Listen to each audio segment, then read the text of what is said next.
Kurt, are you ready?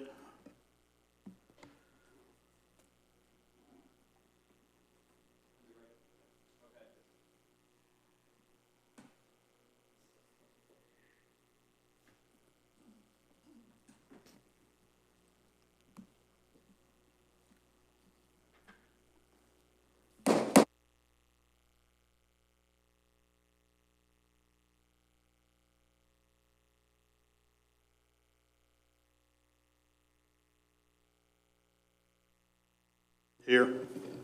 Vice Mayor Andrews. Here. Commissioner Price. Here. Commissioner Hodges. Here. Commissioner Douther. Here. Well, Brooks is on the phone as well. Okay, thank you, Mr. Brooks. First is public comment. Kurt, do you have any emails on public comment? Yes, Mr. Mayor, we do have several emails with regards to public comment. The first one is from Mr. Richard Lewis. It was for the previous planning session. It did not get included in the audio portion, so it is in the record, but we're rereading it just for transparency's sake. The following is submitted for use at subject meeting per your policy 410. We can't hear you. Are you able to hear me now? Yes. Yes. Thank you. This concerns Article 3, Rules of Procedure for Board of Commissioners meetings as pertains to acknowledgement and discussion of public comments on agenda items as may be submitted by letter or email. The ability to publicly present comments on matters before the Commission certainly has no bearing on their merit and can often provide information crucial to appropriate and fair decisions. The exclusion of such comments also denies citizens an entitlement to be recognized in BOC decision-making. It should be noted that all past commissions, administrations within memory routinely acknowledged and discussed citizen written input without a documented policy. The current coincidence of meeting attendance restrictions, referencing City Manager Policy 41020 and the agenda instructions, and the Policy Handbook review offers an opportunity to document a policy in this regard. Handbook, paragraph E6, public comment contains public comment is made in person and not represented by email, tweets, or other types of information. This was included during the last handbook review at the behest of Mayor Black and accepted without discussion.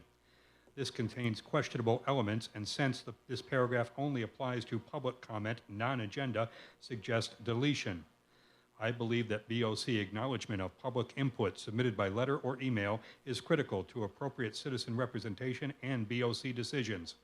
In the absence of an expressed policy and practice in this regard, I suggest the instructions and process as described in City Manager Document 41020 and on current agenda be specified in the Policy Handbook. I suggest that this may be placed under Article 3.1 Policy A, General Rules, although duplicative, inclusion, or reference under Article 1.4, Commissioner Conduct with the Public, A, Public Meetings, would be appropriate. Thank you for your consideration. Our next public comment also comes from Mr. Lewis, Mayor Hendricks, and Commissioners regarding Code Article 8, Special Magistrate. I note an element of existing code which you may consider it opportune to review. Section 2-502C specifies that the city manager shall appoint a replacement for the remainder of the unexpired term of a special magistrate. As a practical matter, there is no unexpired term as it ends with termination. This process only ensures that another appointment ratification must occur to be effective for perhaps only a few months. Since the appointment and ratification requirement is the same, I suggest elimination of the partial term provision by deletion of the second sentence. Thank you for your consideration. Our next public comment also from Mr. Lewis. Please note the meeting identification BOC Planning Workshop Meeting 21 April 2020. The ID on the agenda is BOC Workshop Meeting Planning Session. Also note that the agenda content is not exclusive to planning. The workshop of 4/15/20 was exclusive to planning. With the probable exception of special or single subject meetings, I suggest that meeting titles be only the conventional regular or workshop. In this case, including planning invites confusion with the Planning Commission. Our next comment is from David Marzika of 359 Medallion Boulevard. I've read reports that some of our city officials want to put boat slips along the Rock Park. I think it's a bad idea, and I am opposed to it. Going along that walkway is beautiful with miles of views of the Intercoastal. These boats would block those views, encourage transient boat owners to use those docks, and in general, take away from the beauty of the park. Also, I don't think the waterfront residents across from Rock Park would be in favor of this action.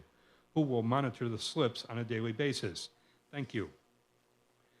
Our next public comment is from David Green, 13510 First Street East. I spoke before the board several months ago. Now there are new members, and I would like to plant the thought again, especially during planning times. There are multiple pocket parks in Madeira Beach. They are in an array of locations and in various states of improvements. Some are super nice, and some look like vacant lots. I would love to see the BOC have a plan for improving one of these pocket parks every few years. These parks would become social spots with multiple benches to encourage outdoor interactions. They should be ADA compliant to encourage challenged adults and children to get outdoors and enjoy our city. Benches could be dedicated and therefore funded. Some parks would work, some would not. Let's beautify our city even more by improving these gems one at a time. I would be happy to volunteer time to any committee dedicated to these improvements. Thank you so much for your time.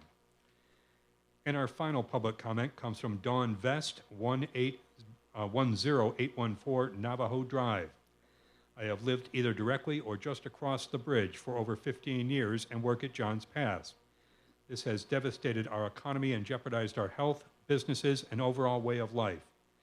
When this first came to light, everyone that I saw on an everyday basis, including our visitors, were complying in every way with the social distancing before it was ordered here out of respect to each other and the tight community we have grown to love. I feel we should reopen beaches and businesses by the end of the month at the latest so we all can try to start the process of healing and recovery from this terrible situation. Also, encouraging proper hygiene and continue using proper sanitation. There have been other epidemic situations in the past which were even worse, swine flu, etc. Always on an election year. Let's work together to reopen our communities and reach out to help each other. The small businesses' help that was promised is not there, so we are all suffering with more loss of jobs because employers can't afford to keep us on staff. Please open the community back up. That concludes public comment for this meeting.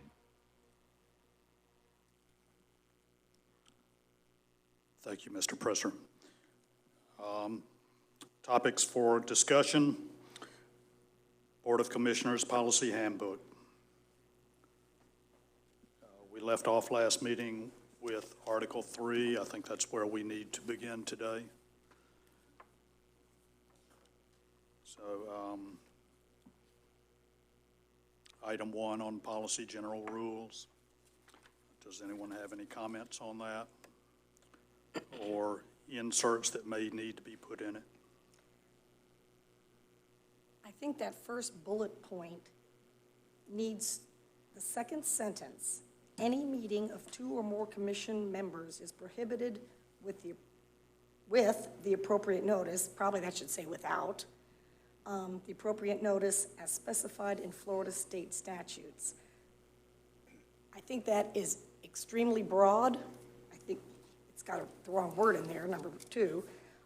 But I think we need to add a part of it in which city business is discussed or during which a city business might be brought up for a vote, something to that nature. Because I don't think a meeting with 2 people, I mean, if we're going to show up at ribbon cuttings, we're already breaking this particular sentence. So I think we need to narrow it. And I think it should be without instead of with. Yes, I agree. Anyone else have any comments on that? What is the charter? It says, I mean, because it does bring up the Florida state statutes here, and that's good, but what do they say? I mean, can we take the wording from that? And because I know it doesn't, it's not as rigid as this makes it out to be. We can certainly be in each other's company. We're just not allowed to be talking about specific city issues that we're going to be voting on. So, but you're right, it doesn't even read correctly. It's prohibited with the appropriate notice. It's not prohibited with the appropriate notice. Right. It's the exact opposite. So, yeah, we got to change that. So maybe we should say, a quick look at the charter, I didn't see anything in the charter that Yeah, I don't remember touches seeing on this. anything. There's one thing that says open meetings, but Yeah, these are meetings, not events like ribbon cuttings and stuff. yeah, well, any meeting of two or more commission meetings, or two or more commission members, I take that kind of broadly. I would say any meeting of two or more commission members in which city business is discussed, or in which a topic of city business which may become voted on is prohibited without the appropriate notice as specified in the Florida statutes. Sounds good. Okay. I don't want to quibble on what's a meeting and what's a ribbon cutting and what's a, hey, I see you in the grocery store and we meet up, I don't know. But, Basically, they're just saying as long as you don't discuss something that's going to be talked about in a meeting where we're going to be voting on. Right. So, we could, if we run into each other at the grocery store or whatever, as long as we're not discussing something that we are going to vote on here. Right. So basically, that's the way I looked at it. Yeah. so change the second sentence in the first bullet point to read, any meeting of two or more commission members in which city business is discussed, or in which city business may be voted upon, is prohibited without the appropriate notice as specified in the Florida state statutes. Do we want it voted upon or discussed? Simply, we can discuss things and not vote on it, but I don't think you should be meeting with another commissioner and discussing things that come before us here. Yeah, maybe in which city business is discussed, period. That way, no one can say, well, I didn't think we'd ever vote on that, No. kind of an excuse. All right, so do you want me to say it one more time, or do you have it? I'll go ahead, say it again. Don't want to say it again. Really? Or am I? I'm just kidding you. I think we got it. Okay. Okay. I've got it. And you've got without in there, scratching with and putting without? Okay. Anything else on this, on policy that anyone would like to discuss?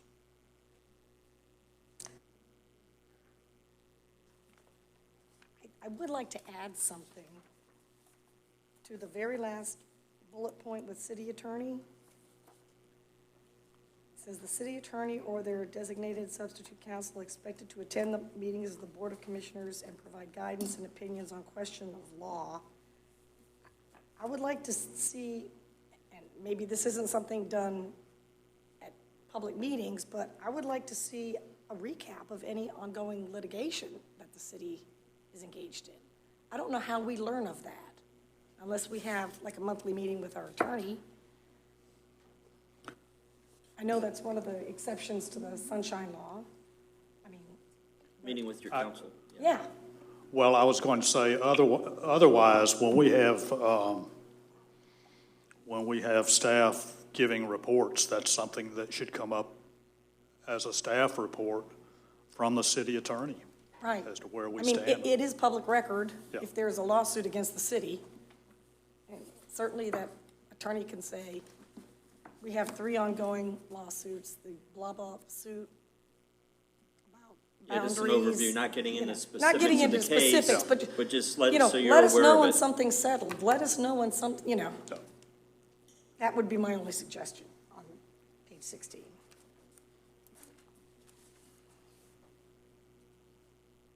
So, staff reports should include report on legal litigation against the city by the city attorney. An overview or status report of existing litigation against the city. It just seems like after the meetings, when we're over with our regular meetings, we're asked for each one to give a report if they have to. And of course, if they adjust, let's say, the conversation to the attorney, at that point, he could even discuss it then as part of his report to us, everything that's going on. Right, that's exactly what Yeah. this is saying.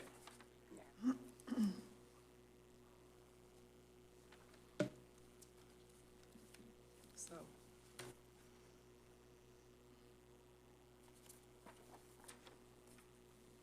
So,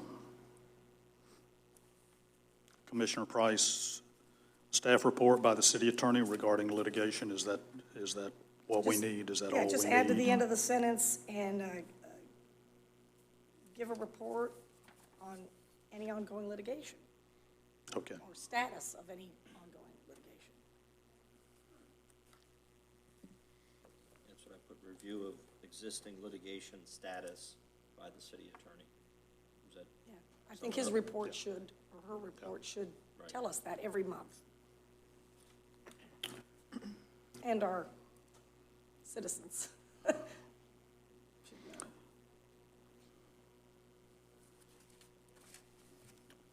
okay, on general rules, is there anything else anyone else has? I have one thing before we're done with this. Go ahead. Rules of order. The current edition of Robert's Rules of Order shall be the rules of order in addition to the rules of procedure stated in this policy handbook. And I want to bring up yielding time because I have seen nothing anywhere that says that the city commission did away with the ability of a resident to yield time. And as far as I'm concerned, we're going to follow those rules, and the ability to yield time shall remain.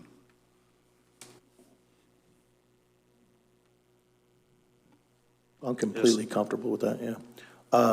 Up to how many times? So, I mean, can somebody sit up there and 10 people start going on, then we're talking about, we're having a meeting for that person. Can we put a specific limit on it? There is a way to get more time, being what's it called, an affected party? Is that?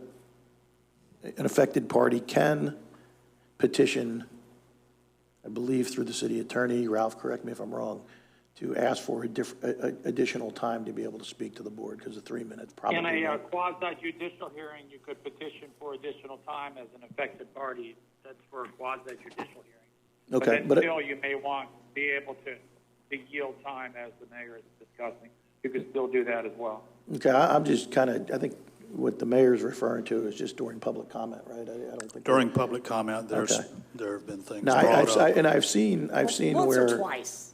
Right, yeah, I mean, we can't let No somebody more just than sit up there and Right, and yeah, rattle we don't on want a for filibuster 2 hours. going on here at the city commission. Because I've seen it happen before where an attorney will come in and ask for, affected status while they're defending. And the only time, since it's not on the agenda, the only time they're allowed to speak of it is during public comment.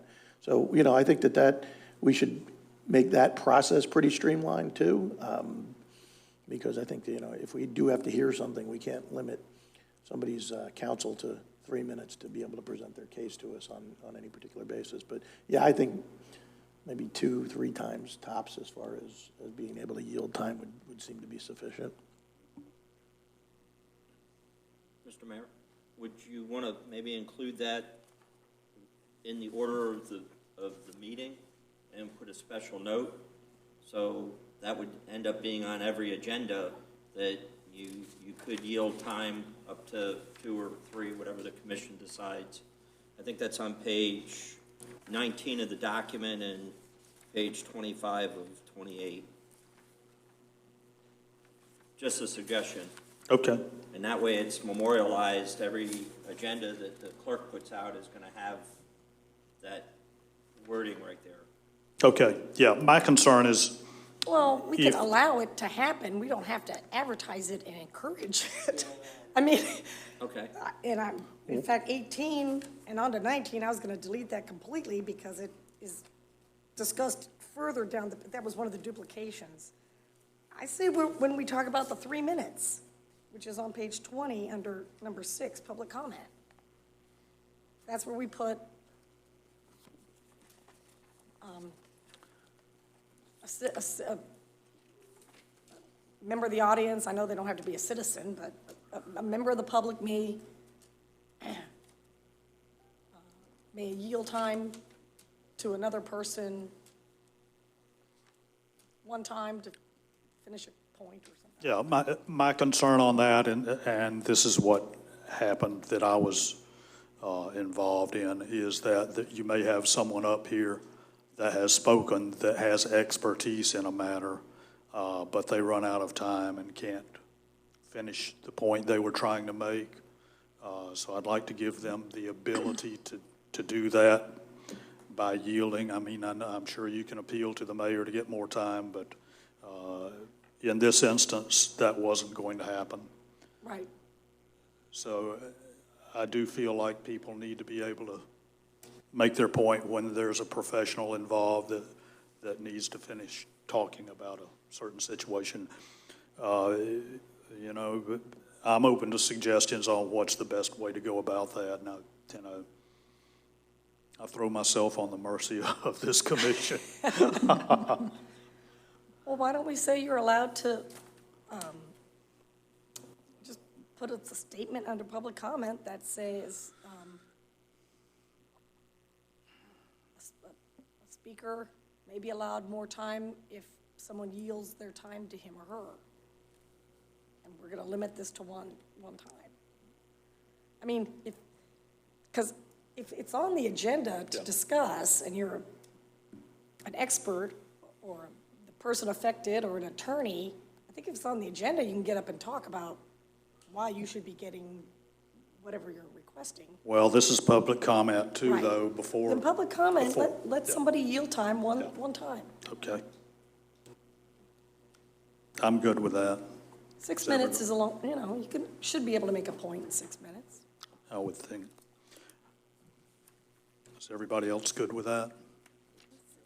If I can just ask you, where do you want to insert that at? Then, under the general rules? I think under 20, public comment, Page 20? page 20 of the handbook. We have a whole section on public. Okay. Yielding of time for one additional 3-minute period is allowed.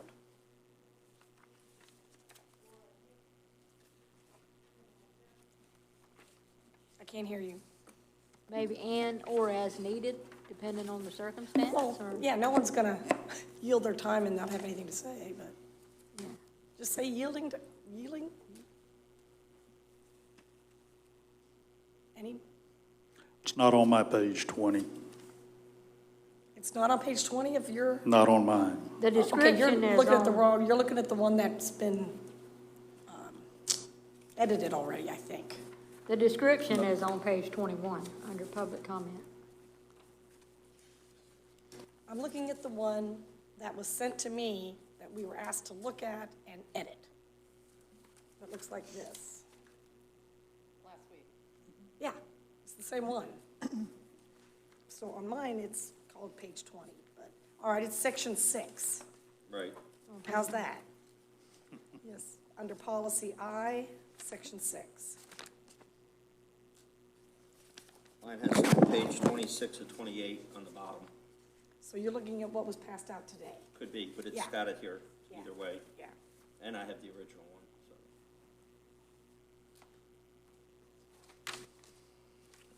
It's just that all my notes are on the one that was. Okay. Okay.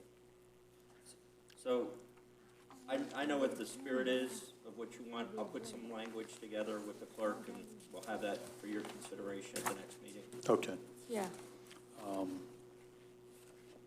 Yeah, it's page 26 of 28 on what was passed out today. Of the agenda packet is what you're. Right. the agenda packet.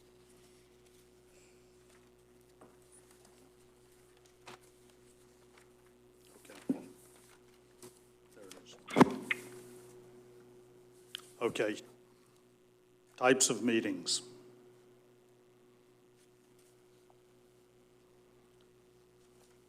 I've got no problem with any of the language under types of meetings, except I would like a discussion about changing the date from the second Tuesday to the second Wednesday, or Thursday, or Monday, or whatever we can agree on, so that I'm not conflicted out in participating with a nonprofit organization I would like to participate in. Okay. Floor is open for discussion. Wednesdays are better for me. I don't have a problem with Wednesday. Nor do I.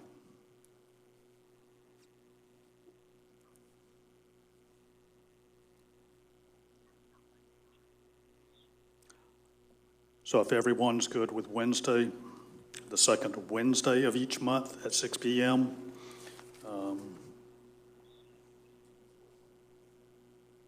Once again, I disagree with that, moving to Wednesday. And Commissioner Douthert, if you have a conflict, I'm willing to work around that too.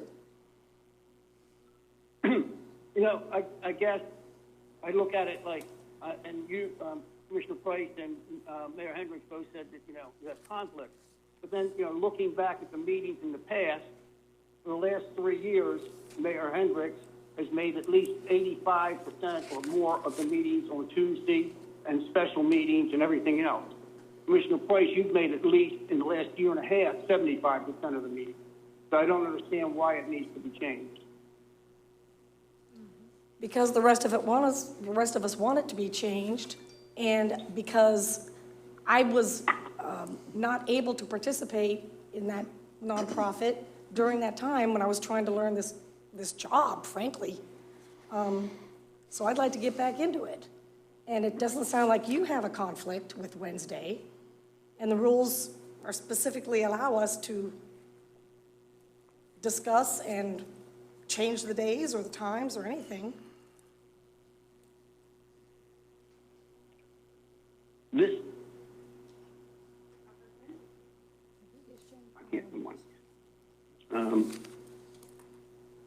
I disagree with it. I just think there's all, you know, ulterior motive behind it. That's just my feelings. And is Wednesday the only day that the attorney that Trask is available? He's not available on Tuesdays. You know. I don't know. I've not talked to Attorney Trask. I'm just talking from my own experience. I have a conflict with Tuesday. And I've got conflict with Wednesday. That's the I've been problem. trying to get that out of you for 5 minutes. Yes, Okay, I've said and that's that why I before. said Thursday or Monday. I'm here to discuss. Thursdays I could do. Mondays I cannot do. Mondays and Wednesdays I am tied up. And Thursday afternoons, Thursday evenings are fine. And then Fridays I'm at the VA all day. So is Thursday? No, you wanna Thursday doesn't tentatively work for say me. Thursday for now, and Thursday doesn't work for me. any day but Tuesday. That was my only. Right, I mean, it's just. How about Monday? You need to change the meetings. The meetings are changed by by a vote of the majority of the board. That's what it is. It's been on Tuesday. I think it's irrelevant whether the mayor and the new commissioner have been at certain meetings during certain days. No disrespect, John, but that's an irrelevant conversation. You know, I made concessions to make Tuesday work last time through. It wasn't voted on, it wasn't brought up. I just think that we get to pick a day and let's stick with it and go with it. If there's conflicts, then we got to work through them, that's all.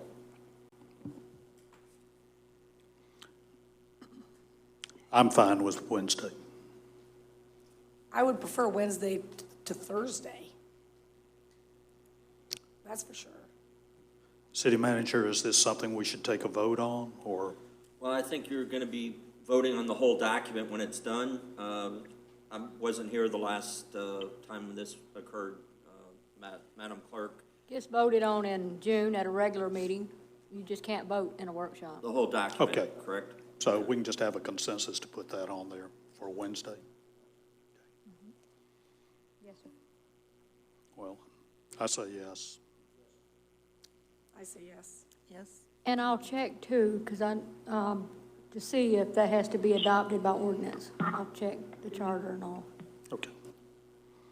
What, Meeting you're date. checking whether the charter doesn't even, the charter just says you meet once a month or something. It doesn't Yeah. specify the Oh, date, okay. the time, anything. Okay, 20 years ago, these meetings were done at like 2 in the afternoon, okay. so. Because I know some official business stuff is done by ordinance, so.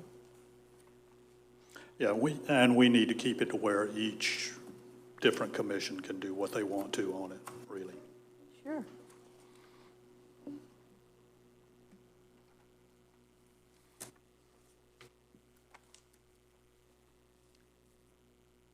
Do we want to keep the workshop on, Yeah, we should. on the fourth Tuesdays, or, okay, don't touch that, okay, that's fine. Yeah, we'll leave that where it's at. Yeah. Same. Okay, So everything's on Wednesday then? Okay. okay. The main thing is that really whenever we have a meeting or a get-together, it's important that we try and keep the dates and the times as close as possible because people get used to it. We start changing the days to a different day or change it to a different time, people get confused, and before you know it, it's chaos. So that's the main thing right there, so.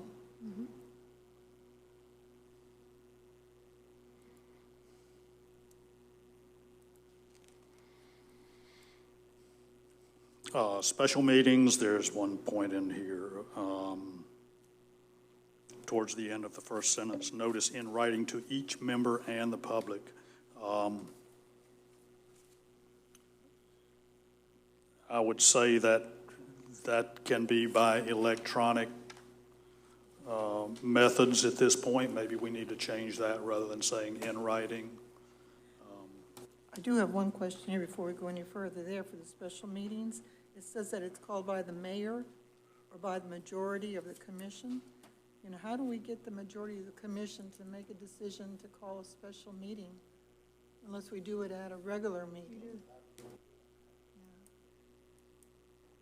I'm sorry, Commissioner, I think my guess is that's what they're talking about in here, that that's the only time that we could ever have really a majority of the commission actually vote on having a special meeting, would be at a regular meeting. I That'd be just my think guess. that hampers the mayor, if you don't mind me adding that in, because there might be an issue that comes up, and I can let the mayor know that, hey, this is an important issue, but we don't have a meeting scheduled, so technically, what do? And right now, because we're in this stage of the emergency, we just call the meeting, we handle it, but why should it be any different when we're trying to get business of the city done? And I think just as long as it works either through the mayor, I can make a request through the mayor or whatever, and we set up the meeting.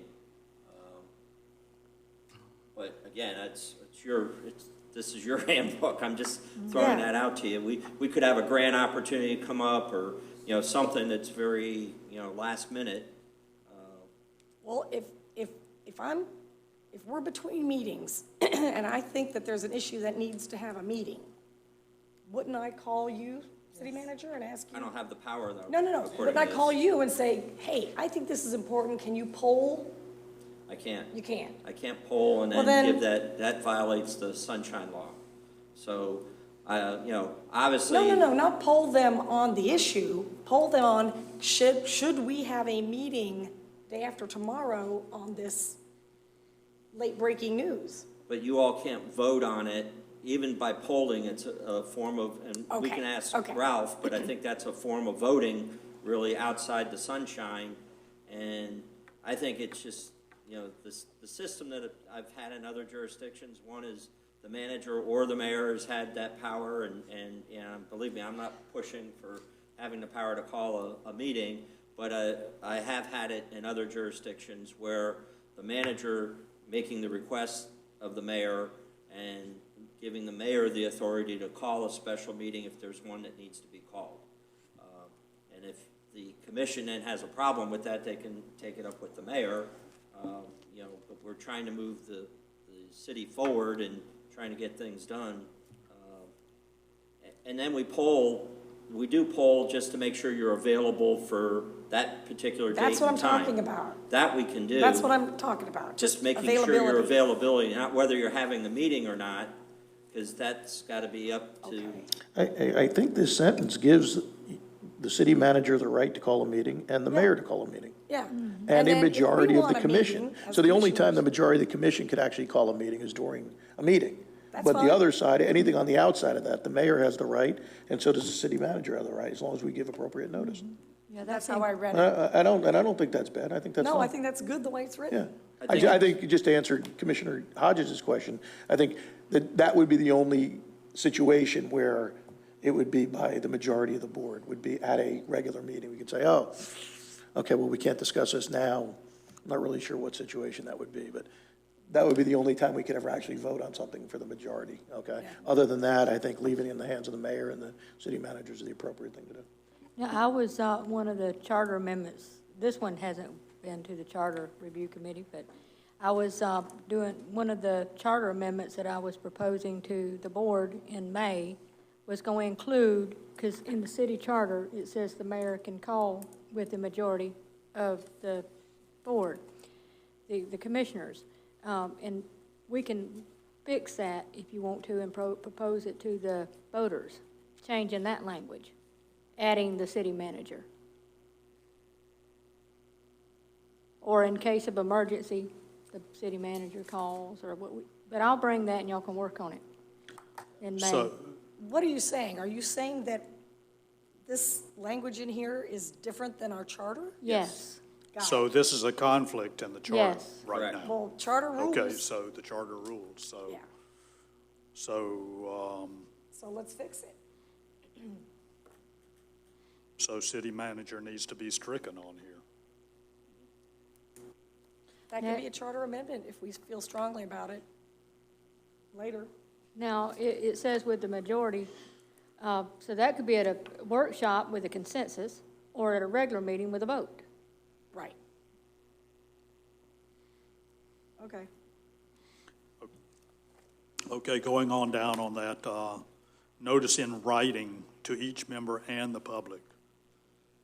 Well, an email is in writing. Well, Well, I agree with that, but also, you know, not everybody has access to email. So obviously, we send it out email to cover the requirement, but then follow up with a phone call. posting. Right, and the postings, obviously, when you do that. so the postings in the normal areas would be considered notifying the public in writing? Yes. Okay. And we do the website. And Okay. I don't know how far you want to go into it, but we're going to make sure that every member of the commission knows and that we have the public notice. And I think Claire's going to. The new agenda system, if you notice, when you subscribe to the meetings, you are immediately notified by email that that posting is there. When you go on the first page of the website, you go down to the bubble that says meetings, agendas and minutes, and then you scroll down on that page to subscribe, and it allows you to pick which meetings that city has, including bid openings and advisory board meetings, and you pick which, you mark all the ones you want those notifications. So even with the commission one, to get those notices, you have to subscribe. Right. And then that way, as soon as that meeting agenda is posted, you automatically receive that notice in writing through the email Okay. with a link to the agenda.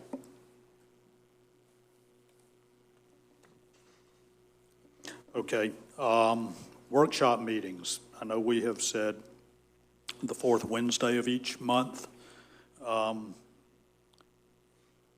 For me, I feel like we should probably do that at 6 so that we can get the younger residents of Madeira Beach to be able to come to a workshop, because right now, anything you're having at 2 o'clock in the afternoon is prohibiting the majority of the residents of Madeira Beach from being able to attend. I don't know how y'all feel about that, but, you know, and of course, it's open for discussion, but From my way of thinking, 6 o'clock's a better time for the workshop also. Fine with me, keeps it consistent. No, I'm fine with it.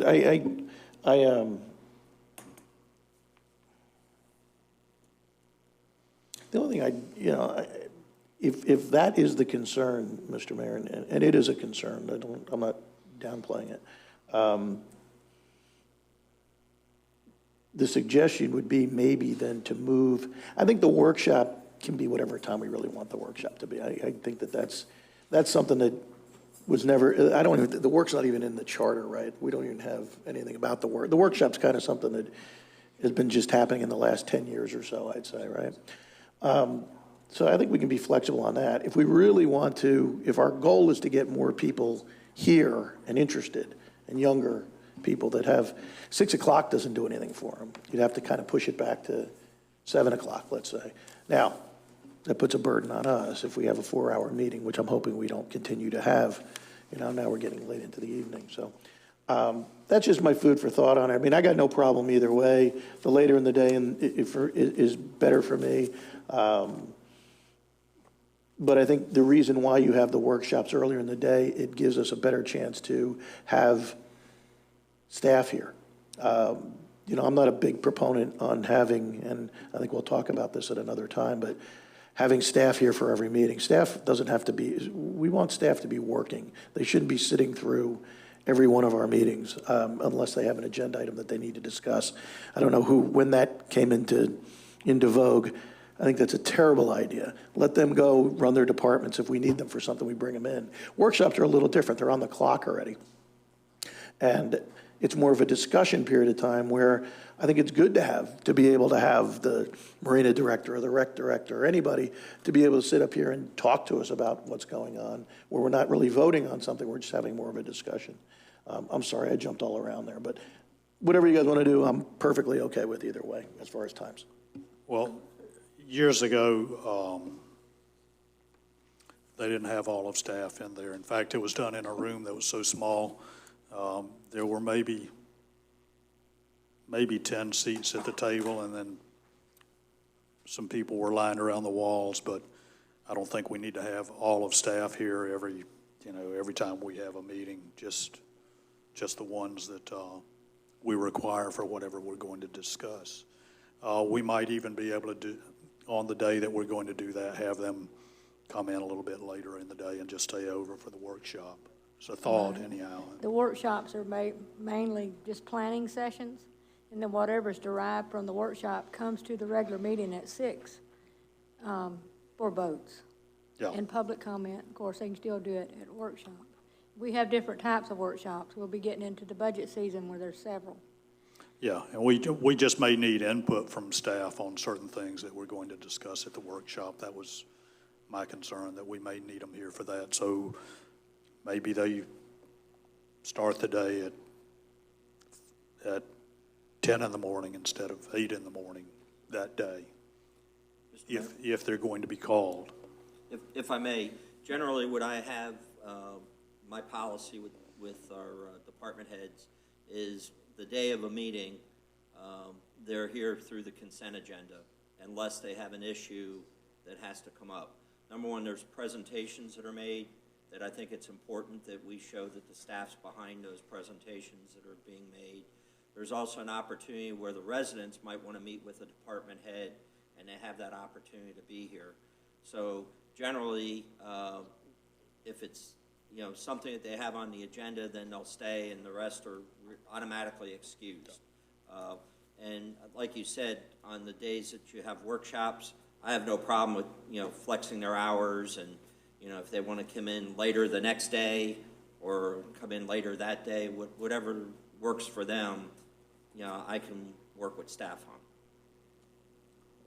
Yeah, my only thought is if we truly want to get our younger residents involved, then we got to make it convenient for them. That's my feelings on it. Okay. 6 or 7, and you can put in there. Let's stay with 6. And maybe 6 o'clock, then we've got consistency in when our Every way. meetings are. And add a line where it can be adjusted if you see that no extra people are coming.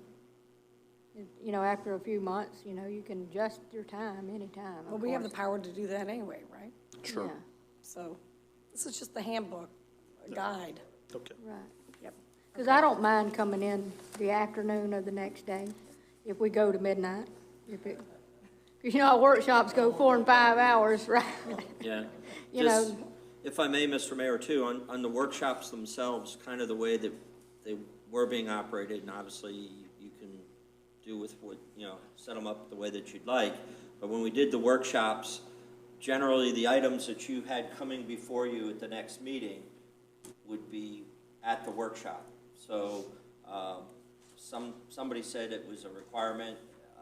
You know, I guess it was more tradition because I didn't find it in writing, but pretty much, you know, we would have the things. So if there was a big discussion on it, and you all were happy with it, then I'd put it on the consent agenda at the next meeting. So it kept the regular meetings down to a manageable level.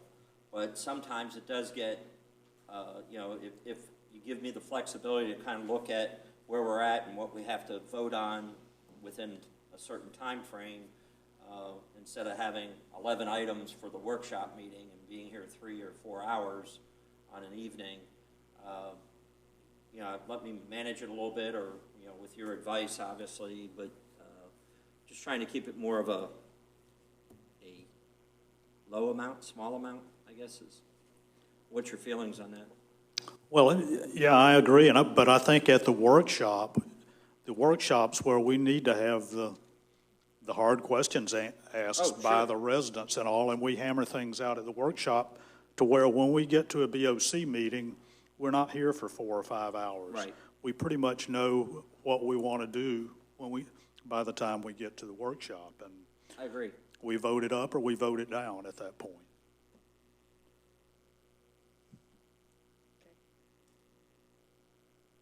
Commissioner Andrews, you good? I'm good with it. Okay.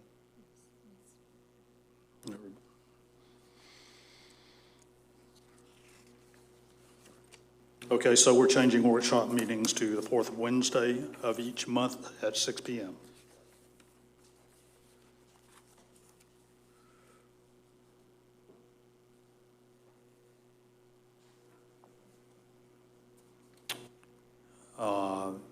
Item 3, any questions on there or comments? I think the discussion under point of order is strange. I was just going to say something on that. That's not how it's been handled in the past, and I don't know if you want to memorize, or if one of us makes a point of order, shall the decision of the presiding officer be sustained? I don't think I've ever heard that. That's funny, anybody. I've got that circled myself. So that's something we got to memorize in case we want to make a point of order. But Yeah. so the way I understand it is any one of us can ask for point of order if we think something is getting far afield or amiss or procedure isn't being followed. Or getting off track, or, Yeah. And then the mayor makes a decision, no, we're going to continue this discussion, it's important, or, yeah, you're right, everyone, let's just calm down and be quiet, or whatever. I don't think we need to have a quote in there about something being sustained or not. Unless you want to, someone wants to break in and say that at some point, and then you would say whether it's sustained, which is yes. I mean, that's just a lot to think about in the heat of a point of order. Yeah, I think what we want to refrain from people just yelling out point of order just to stop a discussion. It's not, you know, it's got to be a discussion that's gotten off topic, and I'm not even sure, maybe I'm reading this wrong. It looks like point of order shall be subject to any commission member to appeal to the Board of Commissioners. Well, if they appeal to the Board of Commissioners, the only person that can determine point of order, though, is the mayor, correct? Right. Yeah. The mayor is running the meeting. Okay. And so the point of order shall be sustained or denied. By the mayor, not by a majority of the Board of Yeah. Commissioners, which is kind of what this says here.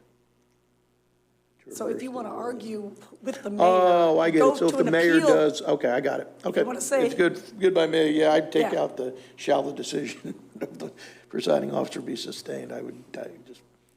We can be really official and. I mean, you could, if you want to keep point of order in there, you could just define it as what Robert's rules said. That, I read that little section, Yeah. and basically, you can ask for point of order in certain situations. Yeah, and I know we have had the audience in the past yelling point of order. Well, and I think it's needed. I mean, there's a reason why it's in Robert's rules, right? I think This is we the should be audience able. yelling it Right. to us instead of us yelling it to them. That's okay, But if anyone has a point of order, it should be directed to the mayor, yes. and he, you know, And shall be sustained or denied. and you can decide if he wants to entertain it, period. Okay. So then, do we want to take out, point of order shall not be entertained by the audience? Are you saying? Under that- Robert's rules, the point of order motion is decided by the chair. I think that's what they were trying to say there. And that's what they did say. And then it went on to an appeal. So why don't we just say no appeals to the point of order? Yeah, Or just like, forget that. okay. So point What of, would be, the presiding officer shall determine point of order, period. And get rid of everything else. Well, under Robert's rules, then if the chair rules in favor of the point of order, then someone can say, I appeal from the decision of the chair, and then you would take a vote of the entire body. That's like a way to overrule the chair. Right. Yes. Do we want to follow that or not? It's because this is our handbook. I don't want to get into that much minutia. Yeah, that's a lot of minutia, but I think what's got to be determined is, okay, if the mayor approves a point of order, says, okay, point of order, that doesn't mean we stop talking about the subject. Basically, point of order means you've kind of thrown off the topic. Right. Right, so point of order is kind of, my reading of it, it's kind of to get you back kind of on point. That doesn't end the discussion, point of order, does it? Well, it could, if the discussion is completely off track. I mean, Right. you don't So, have but to have what does point of order determine? That we're off topic and we need to get on topic, or does It's it? several things, Okay. like, yeah, we're talking about something that's not on the agenda, so we're off that, or it could be someone's argumentative or not following the rules of decorum. You can say Right. point of order because I want us to calm down. Okay. So there's So like, what's the result of the point of order? I guess that's the only thing I'm kind of concerned with, or not concerned with, but in reading this, so the if mayor the mayor says, decides that he accepts the point of order and point of order shall be, what happens? Do we? then everybody stops.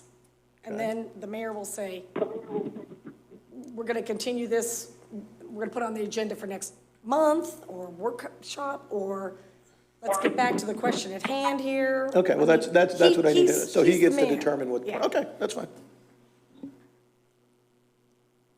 but, okay. So are we leaving this in, point of order shall not be entertained from the audience?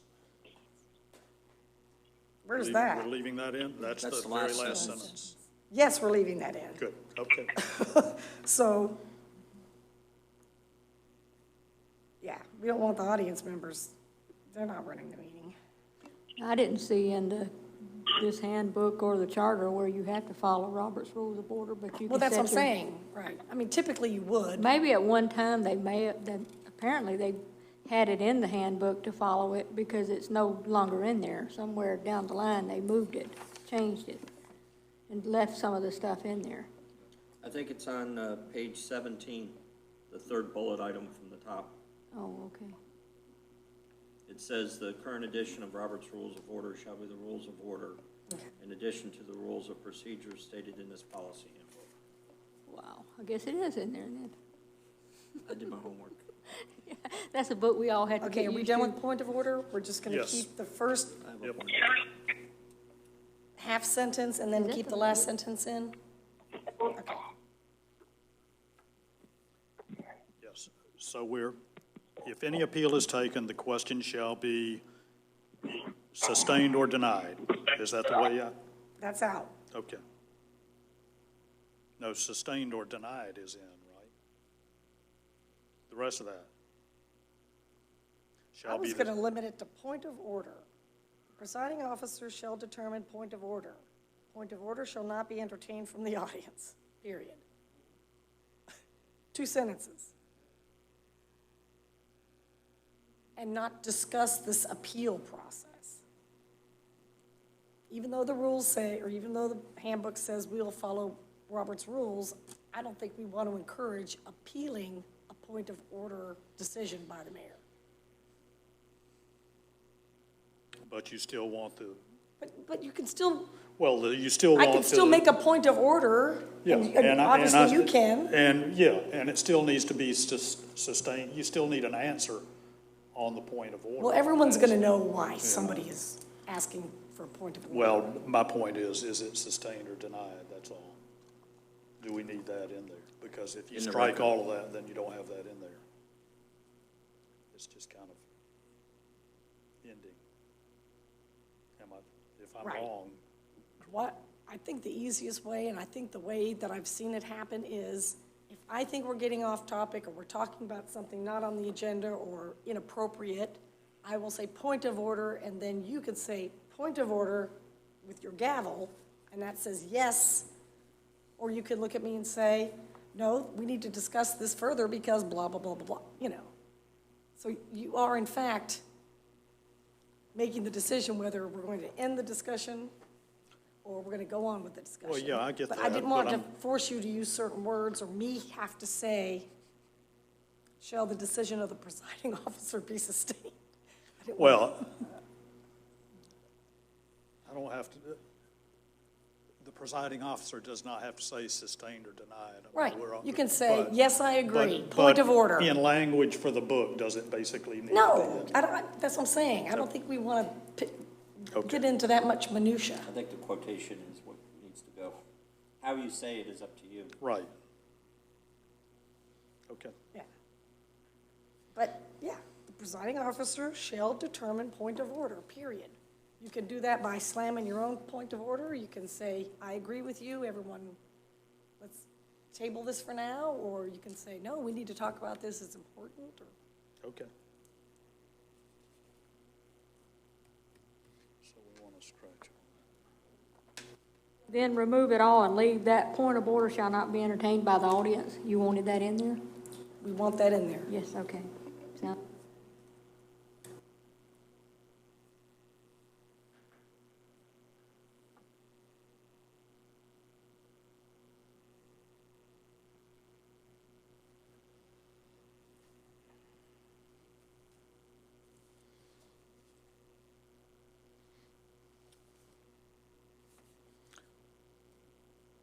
that. Okay.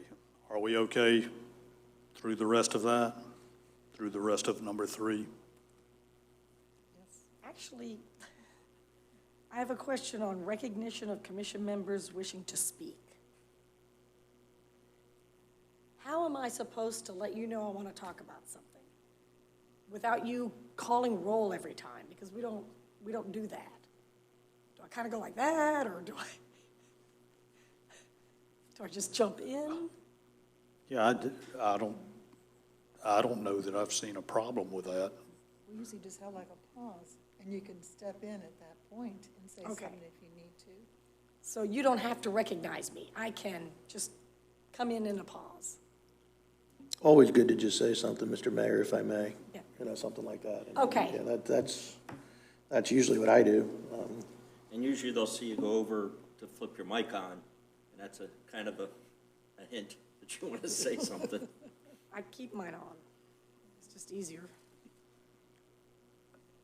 And another thing, it says, the mayor or the presiding officer shall allow an opportunity for board commissioners to comment on items once there is a motion don't we usually discuss it before the motion? Yes.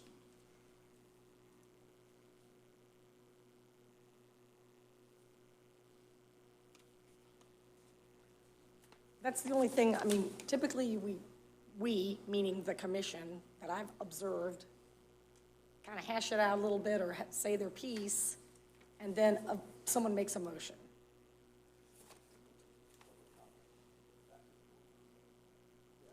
No, that's exactly how it goes. I mean, we chat about it, somebody then makes a motion, then it goes to public comment, then it comes back to the board for any other discussion and a vote.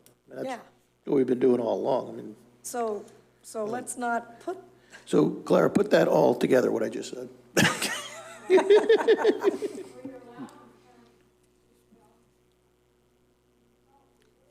well,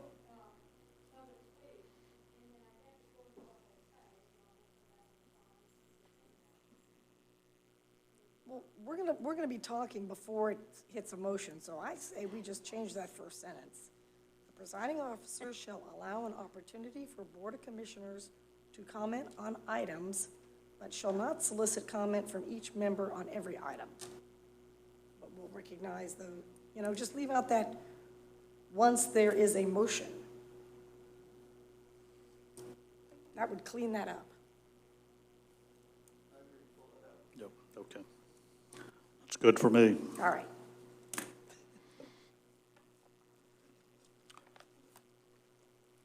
Order of business.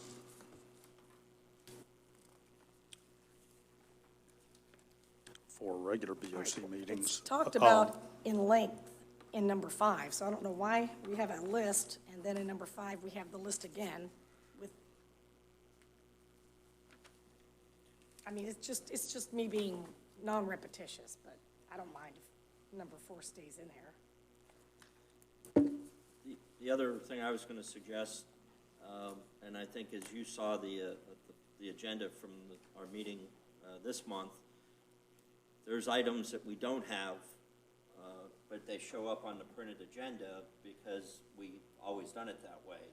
But maybe if there's something like we don't have a contract, and I'm just throwing this out for whatever, like I said, it doesn't really bother me one way or the other, but I've seen agendas where, if we don't have like A proclamation. right, Then we then don't have it on the doesn't agenda. show up on the agenda, and that way there's no confusion. It just makes for, to me, a cleaner meeting, so you know, okay, here's the items that we have on here. This is what we need to get accomplished today or tonight. And the only addition that I was going to suggest, and I don't know if Ralph wants to chime in, but public hearings, I think, they work a lot smoother if we do them closer to the meeting, because usually you'll have a lot of people here for a particular public hearing. Maybe it's a liquor license that, requires a public hearing in front of the commission. Basically, any of the quasi-judicial functions, I've seen a lot of commissions move them to more to the front of the meeting because you have a lot of the residents that are there for that one particular issue. So they don't have to stay until the end of the meeting to have a public hearing. And, it could be new business, but really, I think by separating it will help us with what the quasi-judicial issues really are as part of that meeting.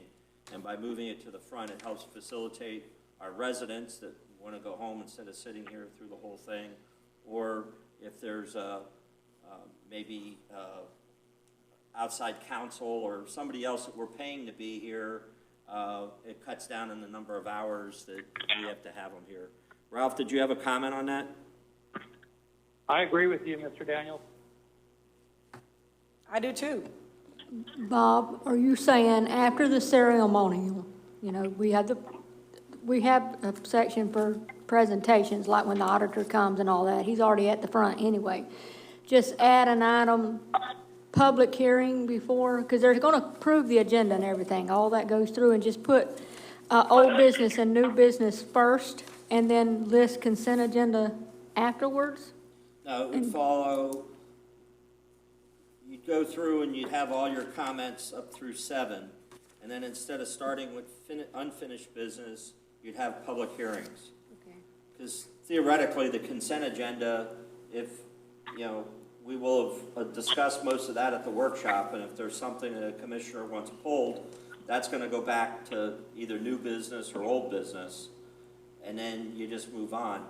Usually the public comments at the beginning of the meeting, that's kind of, I think, and Ralph can probably correct me if I'm wrong, but I think that was kind of a mandate, that came down from the state on the order of business.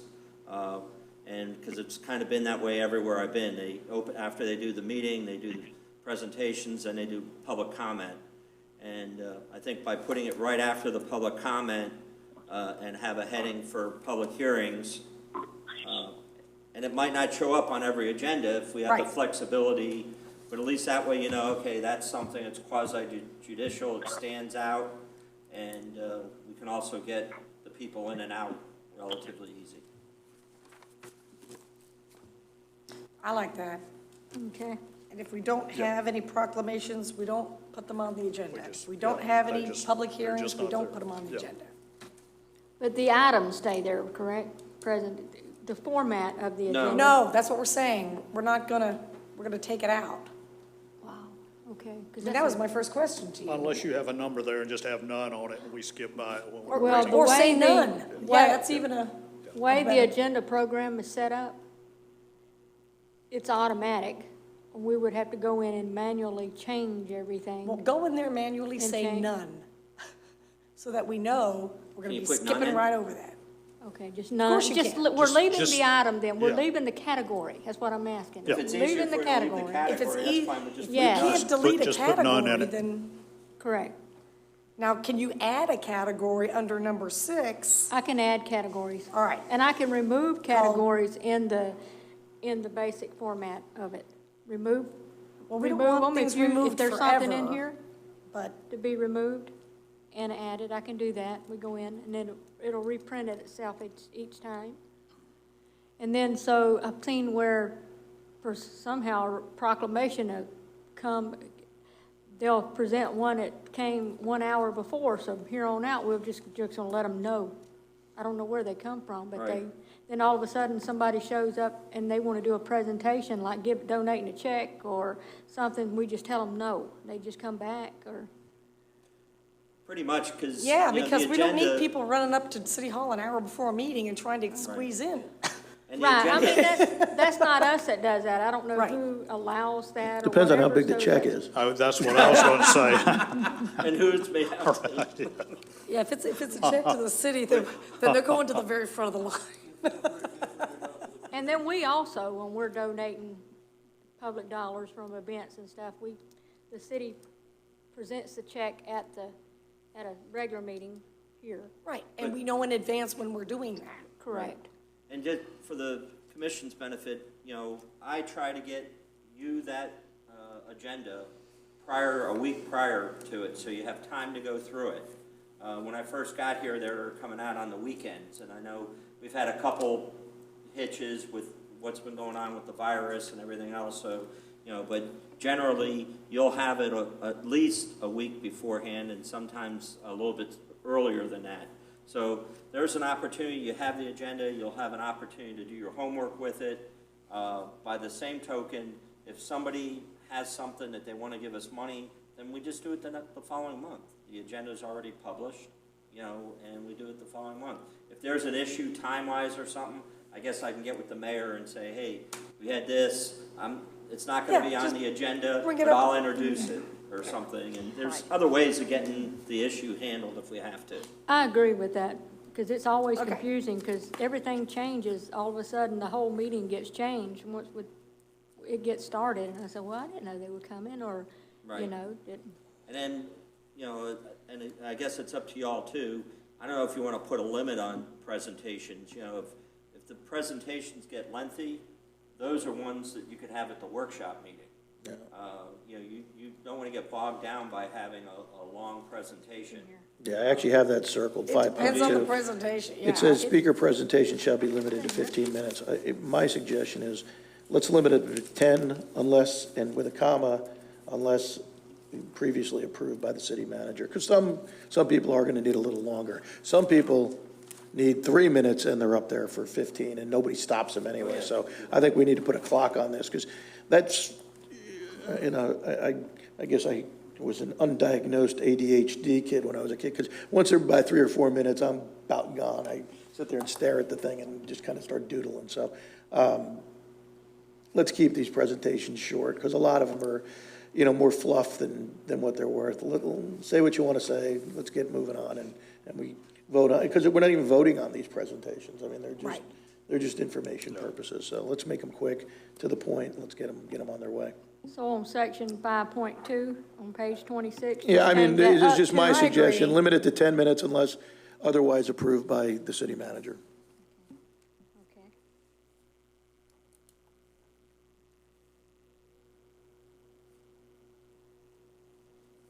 Okay. After, this may not be necessary, after 8 unfinished business and 10 new business, do we need to put in there public comment?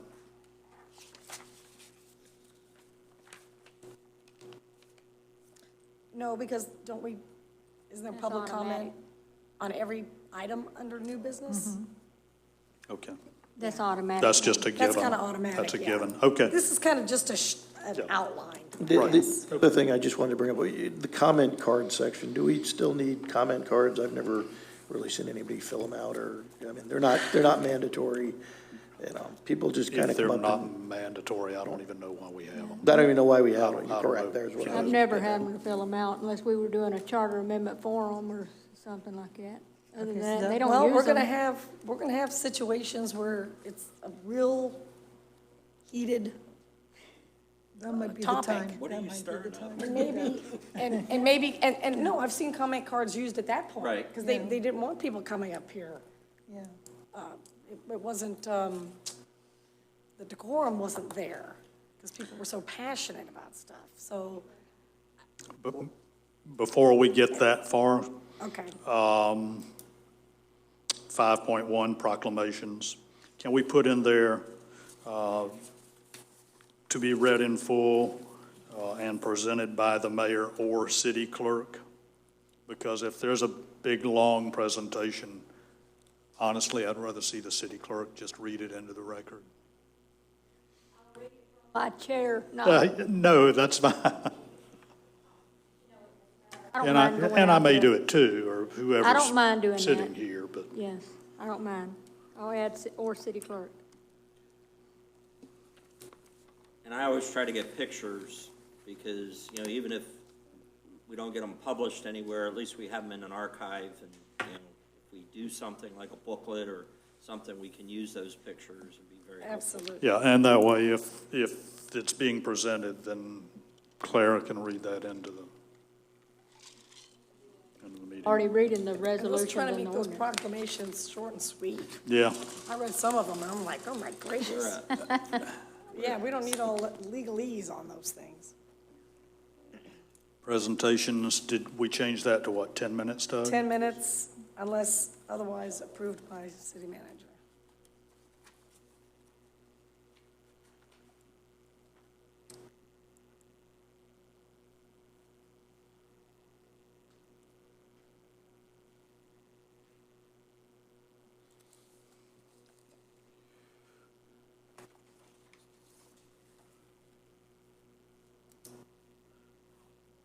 Manner of addressing board, the 3 minutes, we discussed that by saying they could yield once.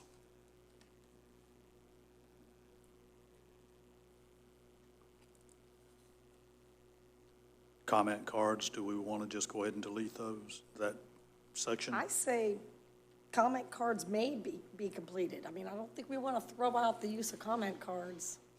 I think it would determine as to what we're speaking about that Right. night, yeah. Okay. We can't deny anybody from speaking anyway, so the comment cards are just kind of a convenience for us, you know. And the last sentence says it's not mandatory that a speaker completes a comment card, so Right. And kind Mayor, of contradictory just in nature, the whole paragraph, but I'm okay with keeping it in. I just, you know, I don't think we even lay them out half the time, right? I mean, I haven't even seen them on the table most of the time, so. They're up there each time, it's just nobody fills them out. It's their choice. So do you want to leave that in there, the comment cards, or remove it? I think we just change, instead of shall, which is like a very strong word, just change it to may, Okay. may be completed. Mayor, I have a question. Going back up to the manner of addressing the Board of Commissioners, you had mentioned about certain, like professionals having more time. It says down here, it's given the 3 minutes unless extended by the mayor. More time may be granted to applicants and affected persons with legal standing and quasi, or you want to put attorneys or professional or adding more than just quasi No, judicial? you could just, I mean, you could stay there and. Adding the other professionals. I didn't know if that would be the right place, another place. Well, wouldn't the attorney be the affected person in the legal standing? So more time may be granted to applicants and affected persons with legal standing. Yeah, So that's fine. I think it covers it. Yeah, I don't think that's so. fine. So, Oh, okay. Yes, you're correct. Well, in the situation we ran into, I think there was somewhat of a conflict there, and that time wasn't being granted. Yes. Can I ask a question? Is it your intention just to allow that extra time for a quasi judicial hearing, or is it for public comments in general? Because according to this, it just talks about with legal standing in a quasi judicial hearing. Right. That's it, as far as the mayor allowing an additional 3 minutes. Now, someone getting up, talking public comment, can yield their time to someone else. Okay, that's where I just wanted to clarify, make sure I had it right. That's why I had been talking about yielding that time, Right. so that if somebody really needs it and someone in the audience wants to give up some time so that they can continue what they were talking about. And I think Commissioner Andrews mentioned one time or maybe 2 times, but that gives them more time to discuss what they're wanting to discuss. I jotted down one time, but it's up to y'all. One time, that was the one time. Now, is that only when the time, or what if they need to speak and no one's here to yield their time? Would Well, it be if at you the need to get mayor's? someone, you need to, They if need you're to that set it up passionate in about it, you better advance. have somebody willing to stand up and yield the time. I think. I mean, I don't think you can Or- yield the time to yourself. Or get with the city manager ahead of time and see if And they apply can for get more time. affected party status. Yeah, I think there's ways to do this. If somebody wants more than 3 minutes, they shouldn't be relying on somebody in the audience to say, I'm yielding you time. They should, before the meeting, they should go to the city manager or make an appeal to the mayor and say, and ask for affected party status. I mean, that's, Yeah, or the presiding officer. which Yeah, is the I mean, mayor. I just think that's the way to go about doing it. I mean, I think these yielding of time should be more of a, at the moment instance than something that's set up prior beforehand. Just my personal opinion. I think if you really have something that you're passionate about and it's affecting, you're an affected party on it, you should be making that plea way before meeting time. And the only time that, if you're in the middle of something, because a lot of times what'll happen is somebody will be up there talking and there'll be an interruption of some sort where somebody chimes in, somebody does anything else, and it takes up some of their time, and all of a sudden, beep, beep, beep, beep, and they're like, well, I got through a paragraph of my comment. So, it's up to you guys. I personally think that, if you're really affected by something, you should make every attempt prior to the meeting to apply for affected party status. That's just my opinion on it.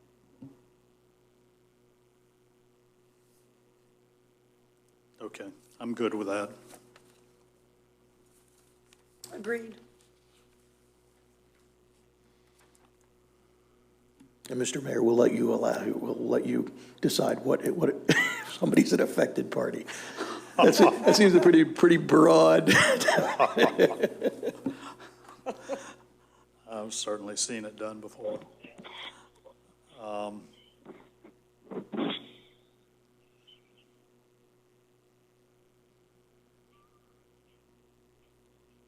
Have y'all utilized this reading of protests before? In a way, we have. Have you? Yes. Okay. I was just curious.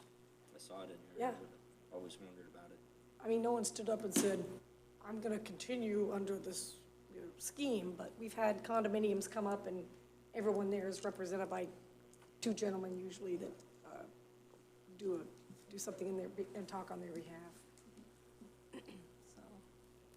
So, it's not really protest. Yeah.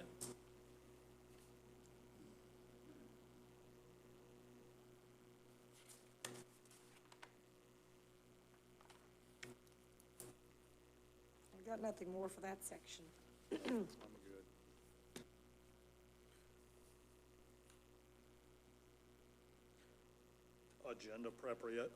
Agenda preparation. Do we need to move that since we've moved the day of the meeting? Move it to Thursday prior to the meeting? Thursday or Friday? City Clerk, what's better for you on that? Is Friday better for you? 6, agenda preparation. Friday prior to the meeting is fine. And let's not change it. Because she's got, because there's an additional day Right, the following week anyhow. yeah.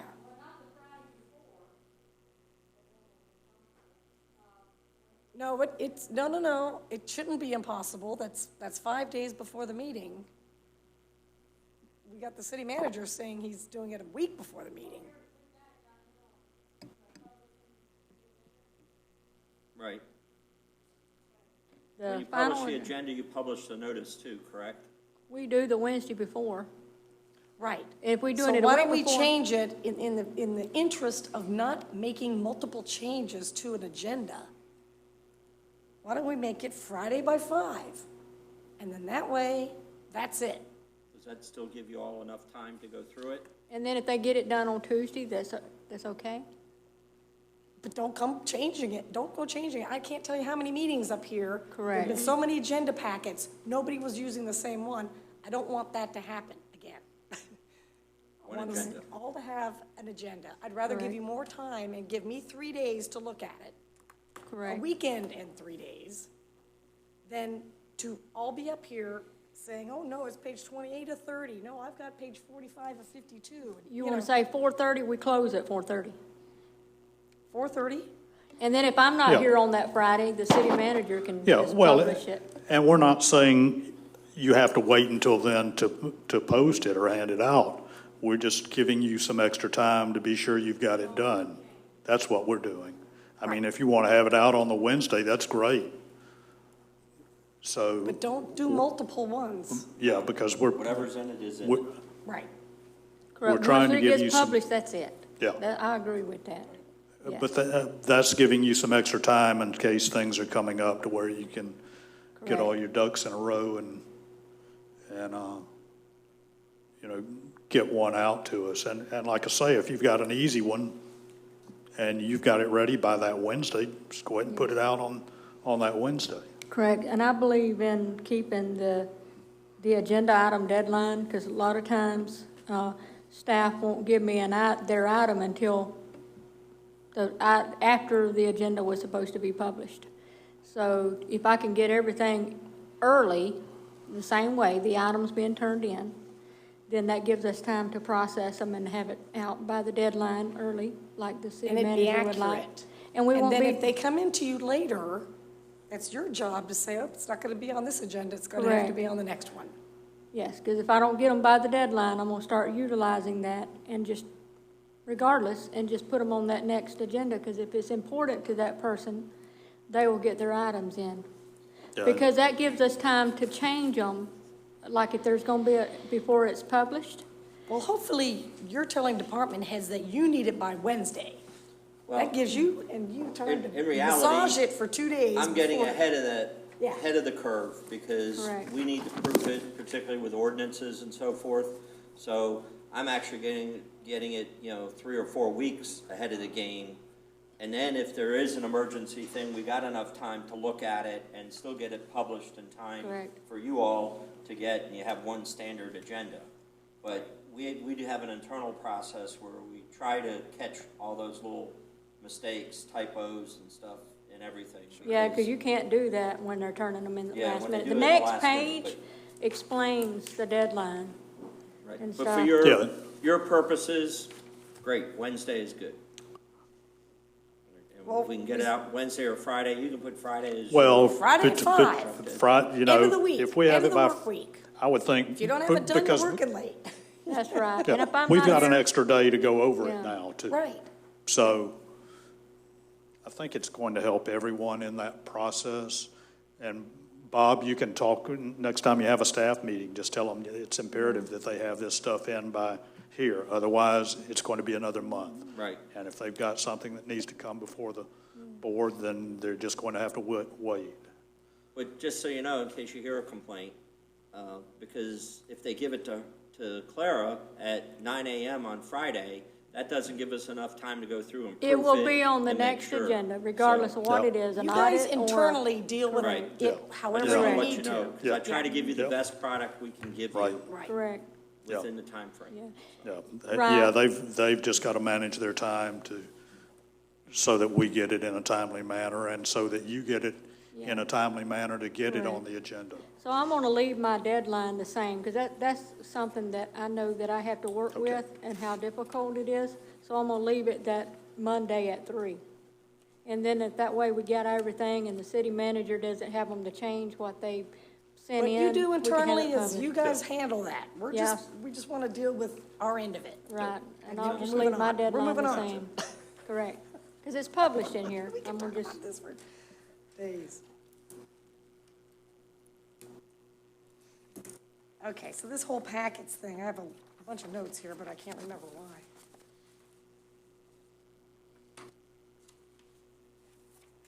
Okay, so packets, we want to leave this with Clara to, Yeah, by Friday at 5, 4:30, yeah, whatever. and my deadline will stay the same on there, and then at the latest, get them out by Friday, well, we're not here at 5, but, let's say 3 o'clock, because we still have to print them and everything. If it was at, Do we need them printed? not really, I don't think so. Some commissioners like it, it John all does. depends. Okay. I need it so I can make notes. I'd rather like it too, but I don't need everything, so. Those that want it, you can let me know, and we'll try to have it in there, and you're gonna pick it up that Monday. Well, Following Monday, 2 days before the meeting. I'd like to be able to pick it up. I'd like to pick it up on Friday. If you say Friday at 3, then I'll come before close or get it delivered Okay, on Friday so that I've got the weekend to go over it. okay. So we'll have to have it published like an hour before, that'll give us time to get them printed and everything, get everything in the boxes, and. So I'll work with these Print- times on there then. I guess continue to print them, and then if I find that I don't use the printed copy, I will let you know. Yes, Let's okay, work it that way. I don't want to, that'd be perfect. okay. So you'll change the deadlines under the packet, right? Yes. Yes, 3 o'clock would be better, and that gives us time to get stuff printed and prepared and posted on the bulletin board and. And Okay, so the last 2 sentences about having a police officer deliver hard copies, we don't need that, do we? No, We used to do that just that. goes in the Oh, box. no, let's not do that. I think we can swing by and pick it The up. neighbors will be talking. Yeah, Correct. she's being served again. Yeah, and I don't think we should have them delivered to our home address at all. That's work no one should have to do, okay? Correct. Okay, suspension and amendment of these rules. Any comments or questions on that section? Hey, just right above that, there is a typo. The last paragraph under packets, I Okay. think that period on the last line is,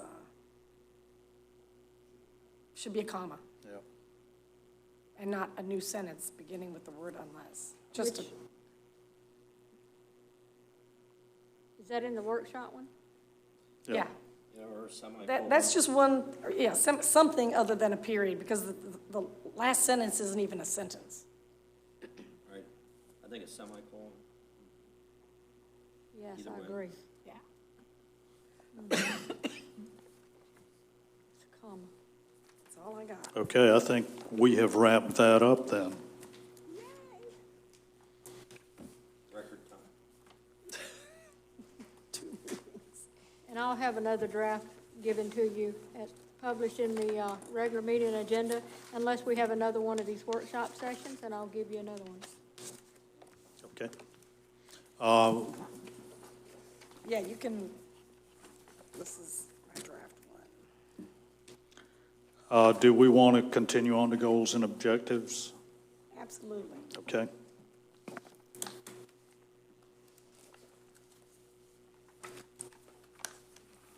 And I have a write-up here from Commissioner Andrews. Do we have one from the other commissioners on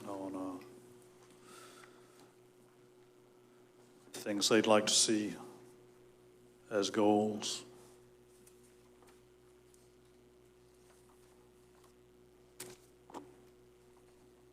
Are you asking? I am asking, Oh, that's a well, question. I had three little things that I ran on, but they're all kind of encompassed in here, so I can say out loud what it Okay, is. shoot. One of my goals is to unify this city somewhat, and I have some ideas for that. As far as supporting our events and festivals and utilizing our beautiful stage more often and things like that nature. There's Plant a Tree Foundation, things like that I would like to get people involved in and help beautify the city in that way. And thank you to Mr. Green with the public comment saying about the pocket parks, because I think you can get little neighborhoods together to do that, and we know that there's some businesses interested in maybe sponsoring a couple, so that was one thing for me is trying to unify the city or build more of a community. Second, improve our financial position, but I see that's already on the written agendas that we have, so I'll go with that. And then the third thing that I do see addressed on the mayor's list is to streamline our permitting or building processes, or take another look on how that's being done, because I received lots of input from citizens about that whole process. 4 months to get a permit, 3 months, somebody had their house red tagged for 3 months before the city went out and took the red tag off. People are under the impression that the mindset needs to change. Vague requests, and then when they try to get details, what exactly do you need? They're not getting the details. Difficult to meet with anybody, no return phone calls, things of that nature, which I think we need to change. And the mayor, I know that's on your list too. And I guess along with the improve our financial position, I'd like to see some easy to understand financial documents. Just becoming a commissioner, I've received probably 5 different packets of financial documents from the clerk, ranging from a few pages to about 3 inches. And maybe I just need a lesson from Mr. Pierce on how to read some of those things. But I think we need to streamline that and have, other than, of course, our budget or something that we know is going to be a pretty big document, some monthly reports that are easy to read, where we can see where we are and where we're on track and where we're off track. An overview with bullet points, basically.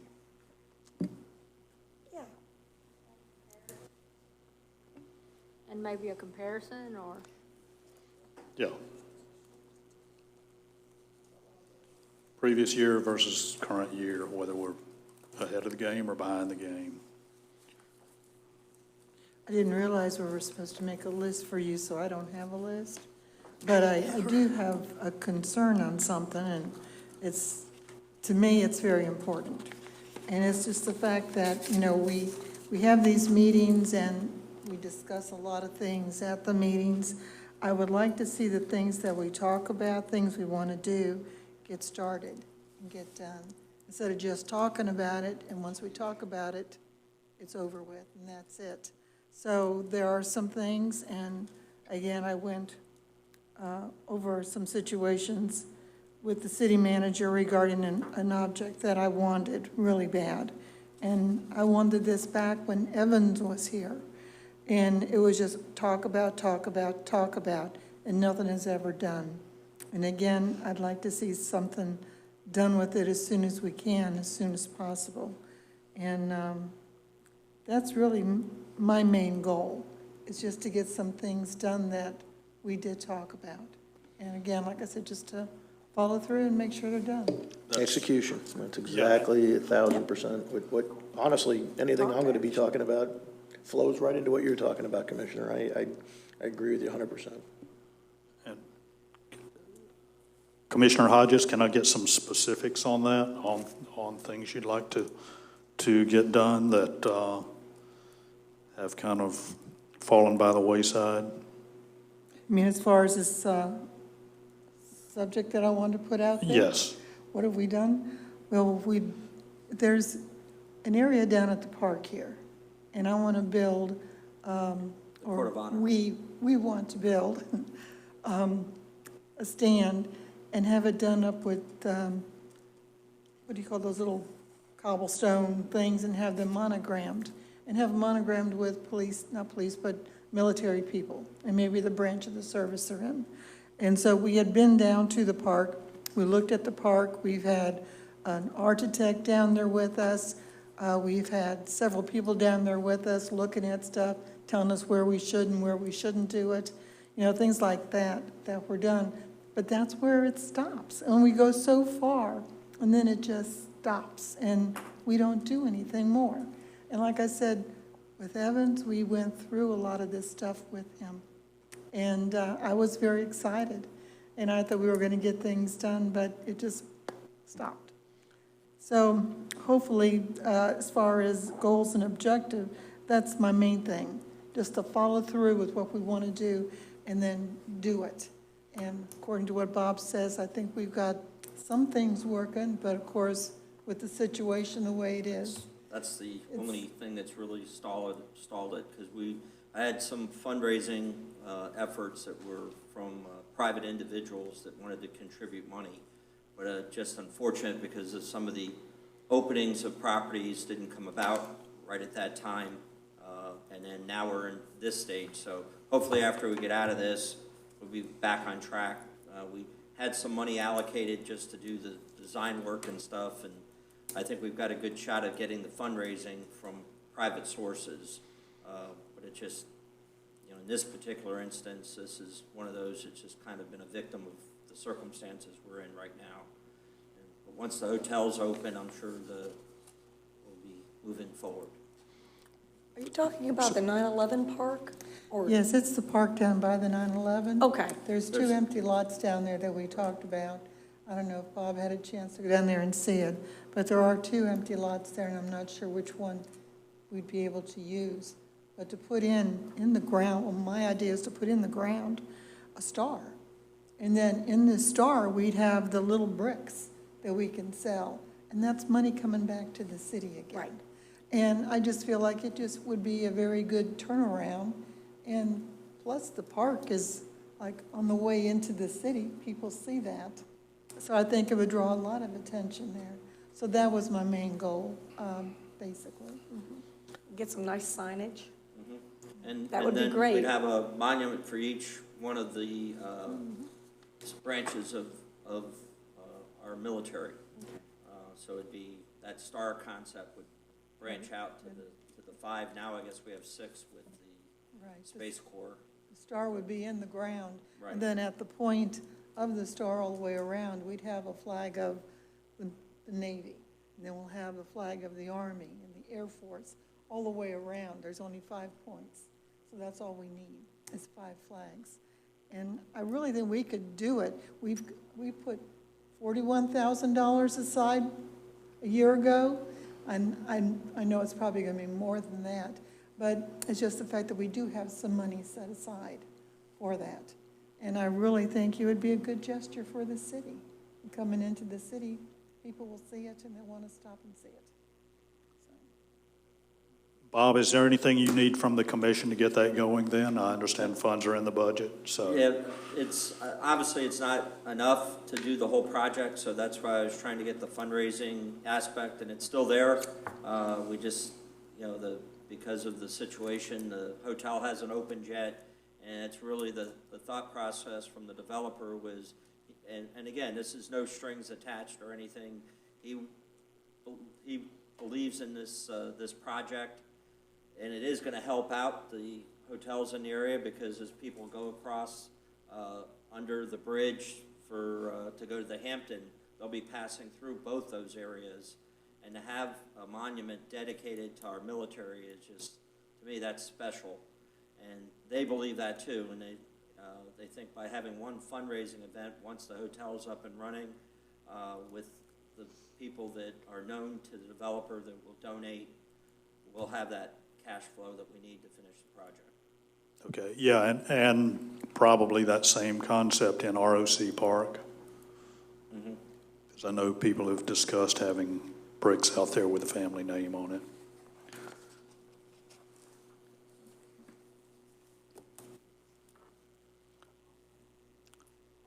Okay, Commissioner Andrews, is your list here in order of importance to you? Well, I'll tell you what, the first 17 items go back a year. I think I explained this, and I'd be happy to do so again, Mr. Mayor. When I came on to the commission, I presented this list. These are things that I had spoken about, and remember, I did work here, so I was involved a lot more in depth than a lot of people are. So I got to see a lot of these things firsthand.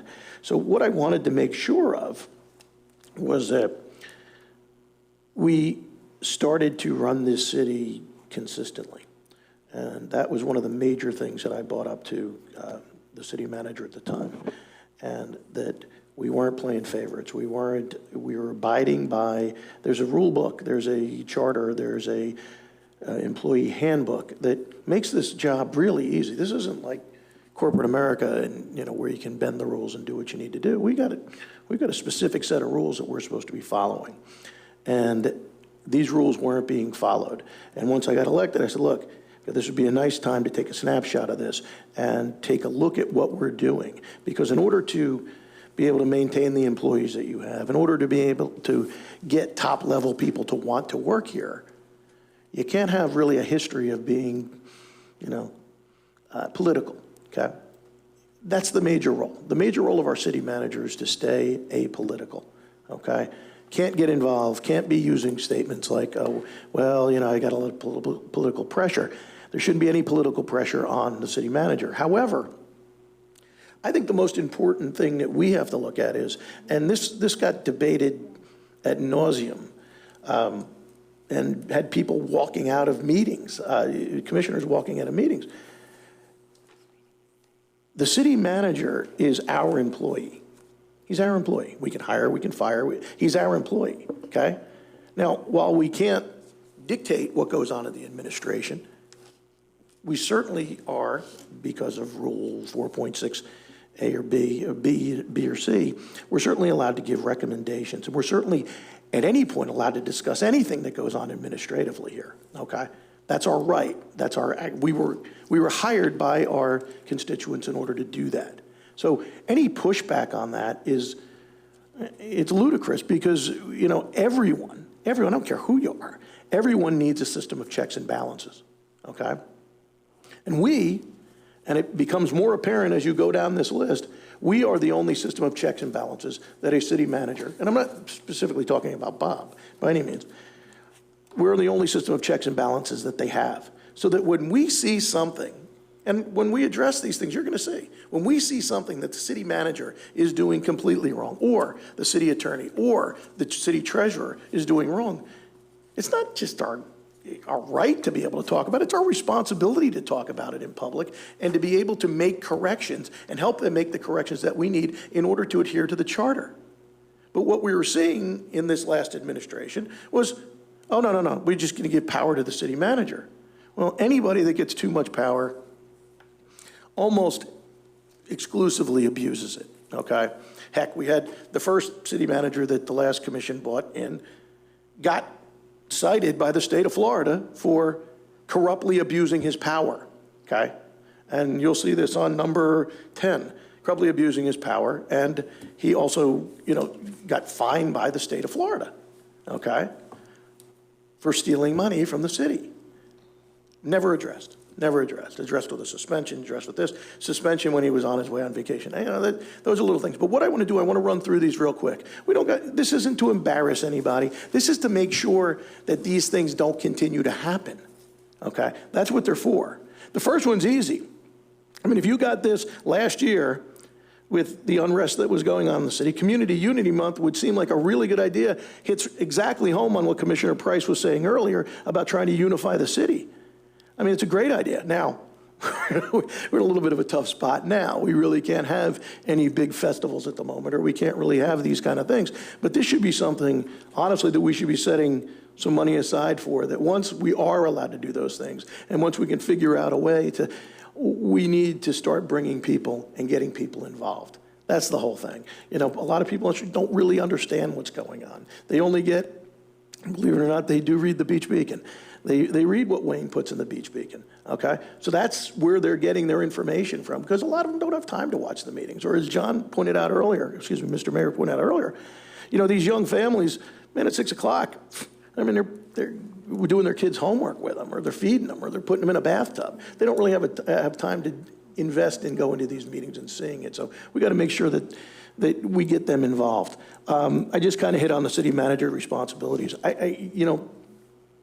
I heard somebody, we were talking about this one time, it was during one of the committee meetings, and somebody said, well, it's like any CEO, they have unlimited power. And my eyes just almost bursted out of my head. That's not even possible. Look at the guy, the CEO or the founder of Papa John's Pizza. On a corporate call, he made some comment that was a little off. Guy got fired. This is the guy that invented the company, had 87% of the shares of the company, of stock, and he got booted out from Why? Because the board of directors felt that wasn't right. So why in the world would we, as the board of directors of this city, be giving unlimited power to anyone, not just Bob, to anyone? Nobody needs that, and nobody needs that kind of power, and they do need a system of checks and balances. The third one, and this is something that's been brought up that would never be discussed. There was an incident last year, and there was an incident this year, where there was political involvement by the city staff. Now, Bob did try to combat that, and he also, but he, in my personal opinion, he went a little too far. You can't, we're not going to deny any of our employees their constitutional rights to be able to vote for whoever they want, or be able to put signs on their lawns, or be able to, we can't cut them out of political activity altogether. But during the election process, they can't do it while they're on the clock, okay? We've had 2 incidences, and frankly, I haven't seen any reports on that, or haven't seen the correspondence on that. Bob, if you want to get those at some point, we can have a discussion on that, and you can show us the reports that were done on both of these things. But, sure. The problem is when you don't reprimand one from a year ago, then the things that happened to the mayor this year will continue to happen if there's no consistency with discipline. Number 4, outlining commissioners' territories, districts, and responsibilities. With all due respect to one of the commissioners here, when there was a meeting held 2 weeks before the election with the Crystal Island people to discuss paving. And it was hosted by the commissioner of a different district who was in the middle of an election cycle. We can't have that. I mean, this also fills into what a commissioner tried to do this year to get the city involved in a tour or a meeting that she was having. Fortunately, the city didn't show up for that meeting. They were going to, but fortunately, after I pointed it out, they didn't do it. Our city staff has to stay out of elections, period. Okay? Can't be involved, can't show any support, while they're on staff, and they can't help them have meetings. Okay? That completely, and it also embarrassed another commissioner who was the commissioner of that district to try to say that she wasn't listening to her people. That was insane. It's funny, these all go back a year. Town halls, we were trying to schedule one, and one did get scheduled, and I actually pulled the plug on that because I thought it was not proper to have it during an election cycle. I do think that they're very important. I do think that we need to sit down and we need to really hear our constituents out and having an open conversation with them and being able to discuss something with them, because we can't do it together, okay, unless we do it when everybody's sitting out front of us. So I think that we need to really get a schedule of town halls together and advertise them in advance and maybe have specific topics, but also open it up completely to anything anybody wants to discuss. Those are the first 5. I mean, you guys want to, if anybody wants to chime in, I'll be happy to stop for a minute. I have one comment. Sure. Aren't they, Okay, due to the fact that we have an election here every single year, it's always going to be an election year. Yeah, but you're only qualified between, for about 2 or 3 months of that, so it's about a 3-month period of time. So we can have the other 9 months out of the year. We haven't had any. So, I mean, one would be great at this point, just to be able to show people that we really want to listen to what they're saying. That's the main, people really don't, the main thing is they don't understand it a lot because they're only getting dribs and drabs and bits and pieces. And if you read something, what Wayne writes in the Beach Beacon, well, that's not the entire picture. I mean, Wayne couldn't write the entire picture if he used the entire Beach Beacon in order to talk about a topic, right? So it gives us the opportunity to actually engage with our Oh, no, this constituents. wasn't about the town halls. I agree with you about the town halls. I even made a note here 4 times a year or something, something like that. Yep. No, just in general, though, all the things that are happening, it seems like we have a lot of elections in this town. There's something every single year. Somebody's up for election, and the clerk is burdened. I mean, that's a lot of work every single year. So I find that a little odd. So you're talking about the term of office? The term of office is particular. Oh, okay. I don't want to make it, freak everyone out and say, I think these terms should be longer, although I do. But I just think it's hard to say, hey, this happened during an election year when really every year is an election year in this town. And to get some continuity of leadership, maybe that's something we should consider later. But that was just kind of to the discussion about violations during election and involvement in campaigns. They're always going to be going on in this town, it seems like. The Community Unity Month, we actually had 2 large real estate firms in this town that were willing to throw a barbecue for us, for this. I mean, and it just never went anywhere. I mean, they really tried to rally, but I think I would love to have, even if just a community unity barbecue instead of a month or a weekend would be a lot of fun. Yeah, Commissioner, we actually did, it was 2016, the rec center, we did that for the month of August. And it was cool because what we did was, and when I say month, it's not something's going on every day of the month, right? But there were certain bars that were having happy hours, sponsored happy hours, where they'd be giving away prizes and, special drinks and things along the line there. Hooters, for example, gave any Madeira Beach resident 25% off for the entire month. We had a bunch of different things, and we did a bunch of different events. We had like a putt-putt tournament for residents. We had a huge party at the end of the month where we had a Bon Jovi cover band play with a beer truck out there selling dollar beers. It was just something that we could kind of bring some people in. And did it work? Maybe not, but it certainly, we got to meet a whole lot more people. We did something for the seniors that month too. I mean, I remember having specialized lunches. We would, the Daiquiri Shack would host one day, and Delos's would host one another day, where, people would come out and be like, oh, okay. And you know what? Were they hugely? No, but if we kind of gotten the consistency of doing that, yeah. But you're right. One would be great. Any kind of one off, and you're right. I think that barbecue idea sounds like a great idea, where those guys were willing to pitch in the food, like get a beer truck, get something like that, where we could have something where everybody could get together, would be terrific. Get a band, and I like that a lot. Yeah, I think all of those are great suggestions, and you look at Founders Day, which we really haven't done a Founders Day here, but in 2022, we're going to be at our 75th anniversary. And, and I know I've mentioned this a couple of times before, and then, of course, we've had all this distraction that's going on, and we're not even sure how social distancing is going to affect some of our events, and that's one of the things that I was talking to Jay about today on our staff conference call, just looking at how we can go about doing our events again, but keeping within the new norms.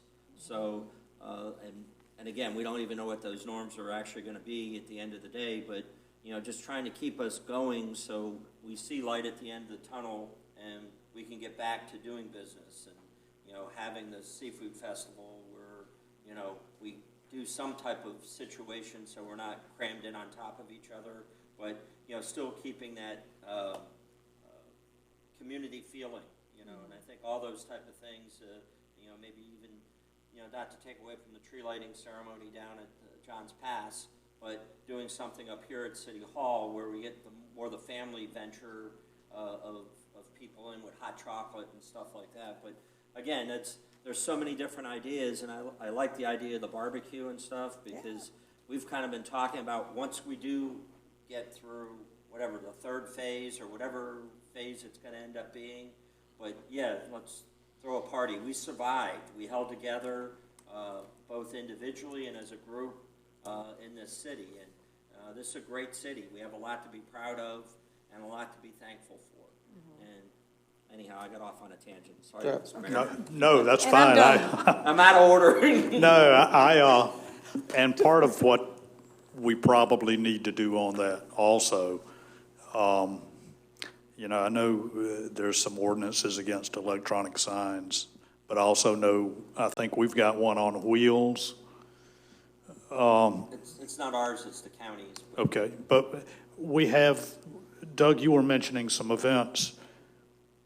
I never heard about a lot of those events.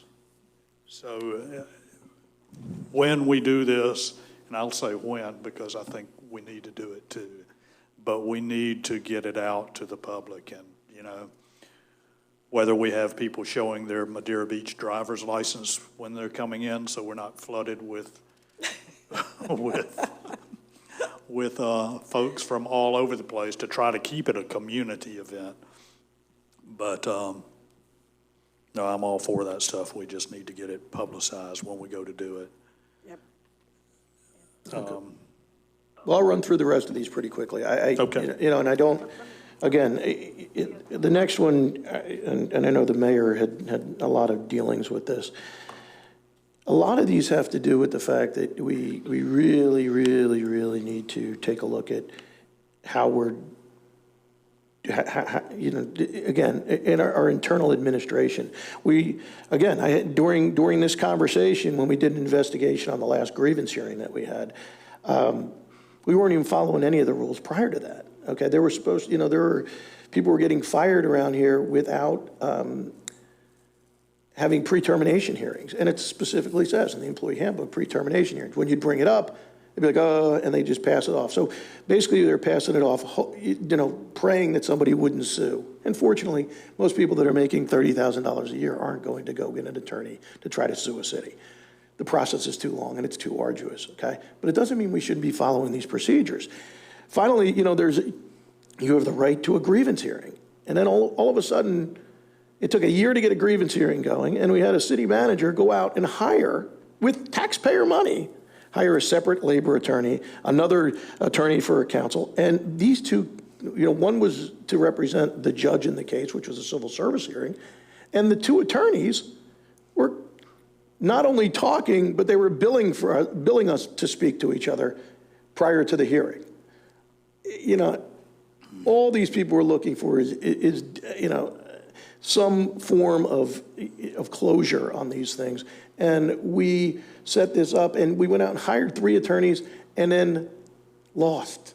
We lost to a young lady who didn't have any representation today. We had 3 paid attorneys, and we lost, okay? This person's never gotten her job back. This person never got any closure on this because the city manager threw out the findings because he had the right to do so.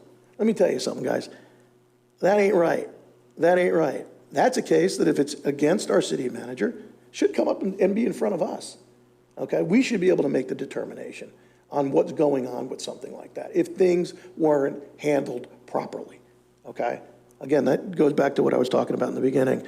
The discipline that's been handed out has been just crazy. Like I said, we had one person that was found by the state of Florida to be corruptly abusing his position. He got a 2-week vacation. We had another person who apparently, and it wasn't even justified or found out, talked about the city manager, and she got fired, okay? We're gonna get down to that in a minute, but we gotta be more, I've always laughed. I've managed way more people than I want to talk about during the course of my life, and I always laugh when somebody says, well, you're not being fair. My goal, I don't strive to be fair. I strive to be consistent, because then people know what to expect. We haven't done that here, and that's got to change. We need to do an investigation into the employee handbook. I mean, we were watching a city manager hand out suspensions with pay to people. It specifically says in the employee handbook, suspensions with pay are only to be done while you're investigating something. He did that as the punishment. You can't do that. And if we have the proper people in the proper spots, and this isn't to pick on Karen, because it's not about Karen. We put a finance person into HR and expected her to know everything that was going on. And when the rules weren't followed, all of a sudden, or she spoke up about something, the city manager would say, well, you work for me, so you have to be quiet, okay? Can't have that anymore. We got to figure out either a way to change that structure to where human resources sits on an island alone, okay? Or we have to figure out a way to do that differently, because we can't have the city manager having responsibility and final decisions over discipline towards himself or herself. Ridiculous. Major event discussions, the number one thing that was all about, and it stands today, we are pushing events out of this city. We have been for the past 3 years, okay? Events are what makes this city. We're a beachside community. We're supposed to be having fun, okay? We're supposed to be getting back to having fun. We are requiring events to produce a profit and loss statement prior to having an event. I mean, who the heck wants to produce that? Let them pay their fees. Let them host their events, okay? Especially the ones that have been here for a while. We're making it almost impossible for them to do that. And that's crazy. We shouldn't be doing that. Records requests. I mean, giving out the city email lists in records requests. Look, I know that there's a sunshine law that says that that's possible, but we shouldn't be giving out during the election time a copy of all the email addresses for all the Little League kids in the area, especially when the person's sending out nasty grams about certain political things and pictures and things along the lines of that. We got to figure out a system where there's a certain list that we can send out. Others that don't pertain to politics or what have you shouldn't be distributed. The fire chief suspension, I mean, ironically, this comes up again because he was suspended again. Walter, you're the city treasurer. Did he ever pay the fine? Yes. Okay, the fine was paid? Yes. When was it paid? 2 months ago, maybe? So it sat for a year and he didn't pay his fine for a year? Over a year? I think he was going through an appeal process, and I think that was part of it. Actually, the governor never signed the order. I actually read that in the paper, that, because I was a little upset to see so many Madeira Beach people on this list. I remember seeing that too. The governor, I guess, needs to sign an order requiring them to pay, and only then are they required to pay. And he just did that in February or something. Okay, this so he year. paid it then, Yeah. okay. I called him one day, and he had the checks written on his desk, but he was just waiting for that. Okay. So now I hear he's retired, but we're paying him until June. And he was on suspension prior to that. What was he suspended for, Bob? Okay. I suspended him while I conducted an investigation into the activities of the department. And once I concluded that investigation, he had already, previous to this incident occurring, he had made a request for FAMLA, which is Family Medical Leave Act, and it was pending. So basically, he's out on his own time. He's using his own sick time and his own vacation time until June 22nd, which time he's retired. He already gave me his notice of retirement. Okay, so we're not paying anything towards this? No. Okay. Now, there could be residual time he has. I think he's using all of his time up, but I'll get an answer for you on that question. Great. I don't want to mislead you, but we are not paying him his normal salary. It's all coming from his leave time. Mr. Mayor, can I suggest that we don't have a fire chief day here and close down the city? That would be terrific. The other one, at number 11, is marine audit. This one has been discussed numerous times. There was no audit, okay? It was an investigation, and we've gone through this a lot. And frankly, we still haven't done anything to correct these actions. Biggest waste of money that we've ever seen. I would like, and the Commissioner Price brought it up earlier, I think we need to take a peek, because we're at the halfway mark of this fiscal year. I would like to see all the departments, for that matter, because they really haven't been affected by Corona until the last couple weeks of this quarter, of this half part of the year. But I would like to see where we are with some of these things. We are going to be in a money crunch, okay, coming up. Oh, yeah. We're continuing to pay our employees. We are receiving no revenue at the moment from some of our biggest revenue suppliers. With the marina closed down, with the rec center closed down, with parking shut down, we need to take a really, really in-depth look on what we're going to do. And that kind of will boat into something that we're going to talk about in a little bit. We hit on this a little earlier too.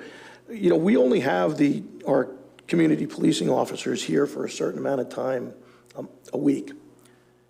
We shouldn't be wasting their time in sitting here listening to our meetings. If we need armed guards, we can go to a service and pay $10, $12 an hour for it. But how much does a deputy cost us, Bob? Do you know off the top of your head for an hour? I would imagine it's probably going to be somewhere around $40 an hour. Probably more, I would think, by looking at that contract. I can get you the exact and number. There's times we have two of them in here that sit in here for 5 hours each for a meeting. I mean, complete waste of money. And, we could have the firemen, that are on duty sit here. And, if we're really worried about security or something like that. So I think that's terrible. The Jim Black thing, I brought that up, and it got poo-pooed because they said he wasn't being paid. Well, that doesn't mean you don't work for a company if you're not being paid. You're just an unpaid employee. His duties didn't change. His access to information didn't change. If he wants to go back to being just a regular old volunteer, I'm good with that. There is pretty much a conflict of interest for him to be here at any particular time during the course that his wife was mayor, but obviously I was in the minority of that. The card groups utilizing City Hall, I know that was discussed. Hopefully that is being taken care of. The employee health care changes. Remember, all this goes back a year ago, and a lot of them haven't been talked about. We made some huge changes to the employee health care to try to save a buck or two, and they all hated it. I just thought we might want to take a look at it to see if we could reimpose it. 5-minute limit, I've already passed that on this subject, obviously. On commissioners on each topic, that's something I think we could discuss. And a community crime watch, which I think it used to be here, we used to have one. I have a couple of neighbors that were really big into it that wanted to discuss it, and I have held them off for a year in order to talk about. So those are things I would have liked to have discussed a year ago. So I'll open it up again.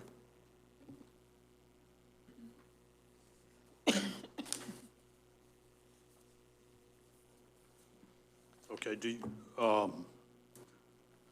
you want to review your new topics? Yeah, I'll run through them real quick. And these are, and I think, Commissioner Price actually brought this up. A lot of these are going to run together as far as with some of the other things people are talking about. We need to get on the revenue generation train and even revenue preservation. I brought it up earlier, event criteria. We've got to go look, for people to hold an event here. There are other places to hold events around here, okay? And that's what's happened. We have lost a lot of events that used to call this home. Yep. And I would really like to make a concerted effort to try to attract new ones and maybe even try to bring some of them back, because it's way too stringent of guidelines. The costs involved have gotten out of control. And I think we just need to go back to kind of trying to build. What we tried to do in the beginning was we made it pretty easy, and then we started tightening up restrictions and making it more expensive, and people would buy into it as their events got more successful. Well, what we did in the last 3 years is we've totally poo-pooed that whole thing. So I think that we need to be smarter about that. Number two, this was one of the toughest votes I've had since I've been here, that we paid a consultant, and I like Al a lot, but we paid a consultant to manage the Crystal Island project for us for $197,000. This is a one-year project, and we're paying $197,000. And most people kind of blew it off and was just like, oh, okay, it's just part of the process. That's not part of the process. One of the reasons for a hiring that we made was because he was an engineer, and I would have thought that would have rolled into this, and the first thing that we do is hire a consultant for $197,000. That rubs me the wrong way. Public information, our information distribution during Irma was horrendous. We had none. It didn't even come out. And then we had the mayor on a video saying the beaches are open when half the town was still without power for 2 weeks. And my store was closed. I mean, everything wasn't open, and you can't hide behind what's going on and then all of a sudden appear to be the savior. We're kind of doing the same thing here. I think we should be sending out a report or something every day, or maybe every other day, just to let people know that we're thinking about this. Even if it's a report from the county, I don't care. But, when I get asked every day in my store, oh, well, what's going on? When are the beaches opening? When are this? When are that? What's the process for this? Are we allowed to go on the beach? I hear that every day. Every day. Nobody has an answer. Nobody has the correct answer. So I think this kind of information needs to be out, and we need to look. I've never heard anybody say, hey, you're sending me too much stuff. Okay, that doesn't happen around here. I think we need to start sending people too much stuff. And it doesn't have to be an extravagant, dissertation. It has to be just something, hey, you know what, we're having a meeting with the governor. The governor did this, or the governor said that. We did this for the businesses. We did this, we're discussing this with the people at the marina. Information needs to get out in front.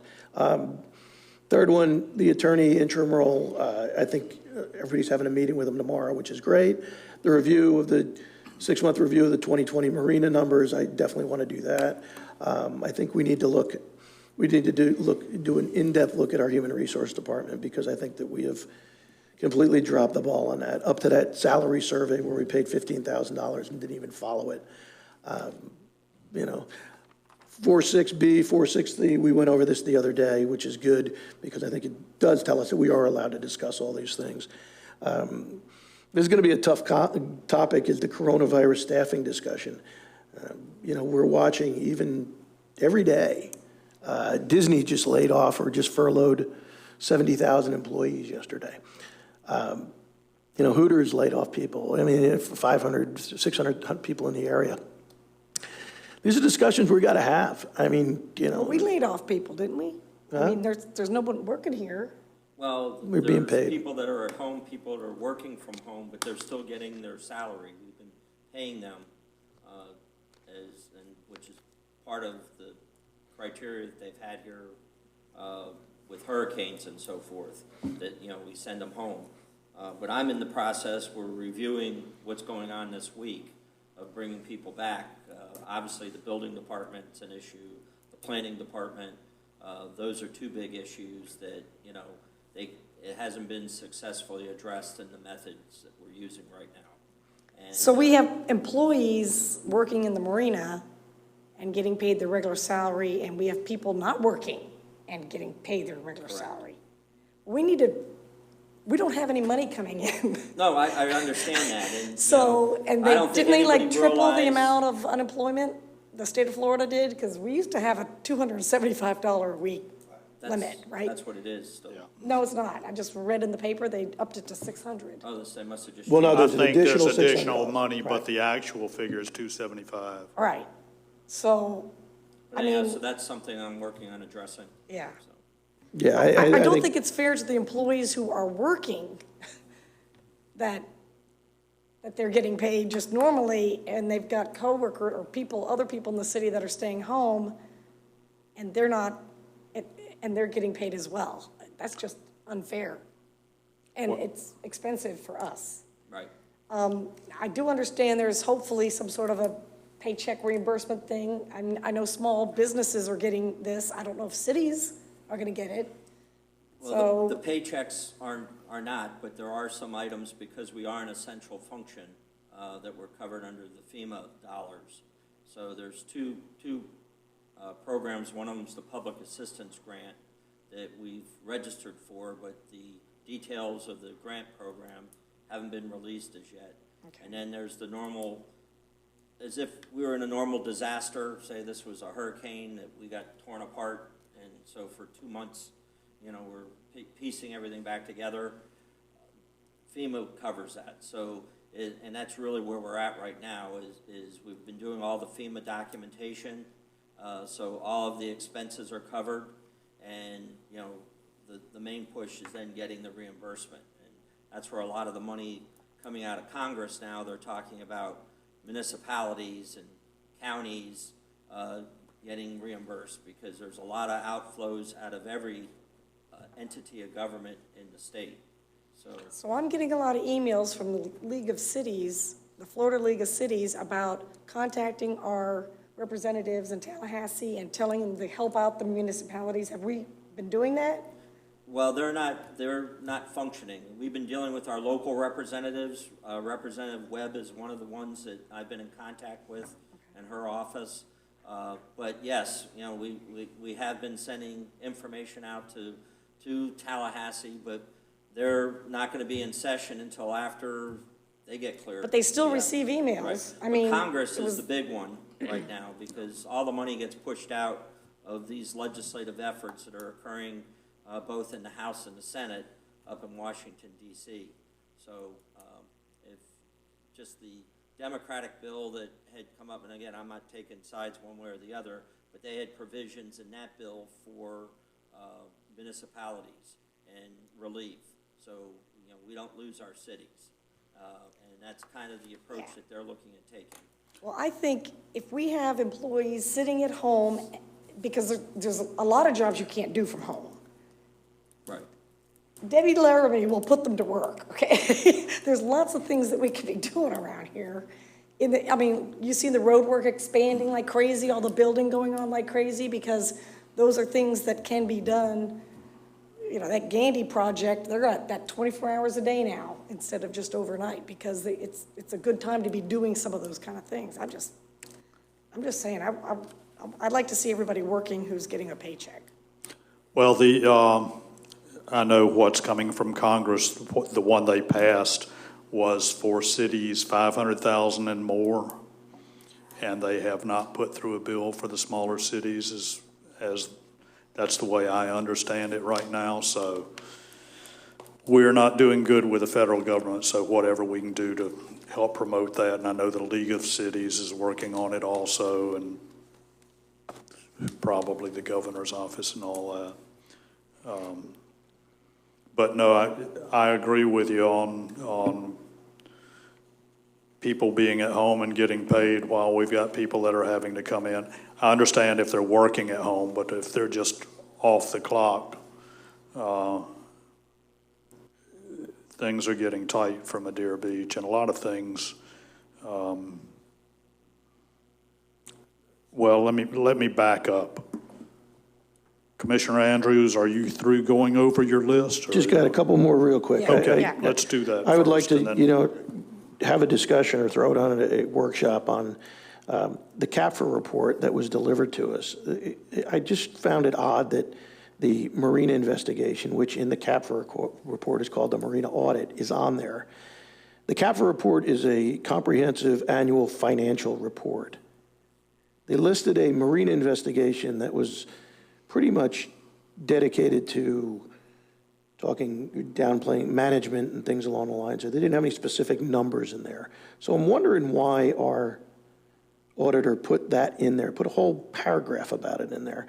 And then when asked, this was the reason why we did the marina audit, you guys saw he was up here and he goes, well, I said, you do know that you are the catalyst for why we did this. And he was like, he didn't really have an answer for that.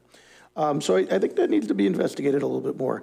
Don't want to live in the past, but we need to right the wrongs. We've got so many people that have been wronged. I don't even know where to start on that, so we can have a discussion about that at some point. But the 4th of July, this caused a little bit of an uproar here a few months back. But the reason it caused an uproar was because in a workshop agenda and what we approved was something certainly different than what took place. We had the city treasurer stand up here. I showed him a bill for a barge for $17,000. Said, oh, that bill's already been paid. And we didn't have a barge on the 4th of July. What I would really like to see are all the expenses related to fireworks from last year, even the year before. I don't care. We can do a 3-year comparison. That's fine. To see what we're actually paying, because that wasn't what went on last year, wasn't what we approved, and that shouldn't be happening.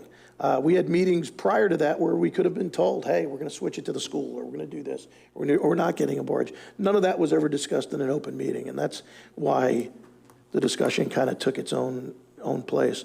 Also, I know we only have, and this is something, everybody goes, oh, that's a long way off.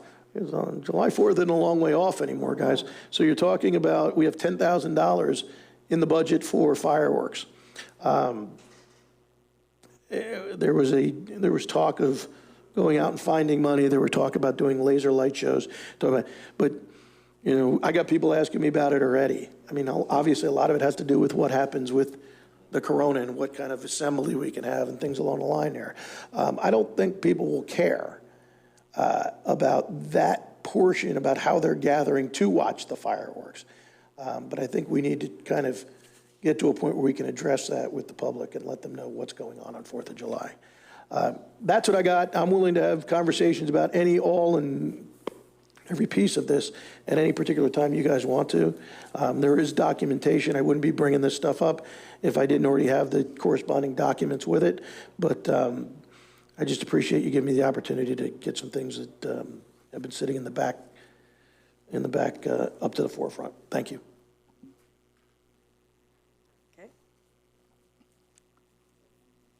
Commissioner Andrews, I want to thank you for the list you have here. I don't know if we're pushing past the 2.5-hour mark now. One thing you mentioned here was the marina audit, and something was that I felt was very interesting. I had an email sent to me when I was running for office, and it stated that the marina lost $500,000 and Dave Marsicano quit. Need I say more? Which basically implied there was some wrongdoing going on there. And this was never cleared up by the city. When I brought this up, I was told, well, the Beaches Beacon cleared that up for us. It's not the Beaches Beacon responsibility to clear things up for us. And I still think that the city needs to have a press release clearing this up, and the simple fact that the marina did not lose $500,000. It in fact made, I think the figure was $155,000. There was no shrinkage from theft. It was simply discounts on the fuel and empty boat slips. Personally, I think Mr.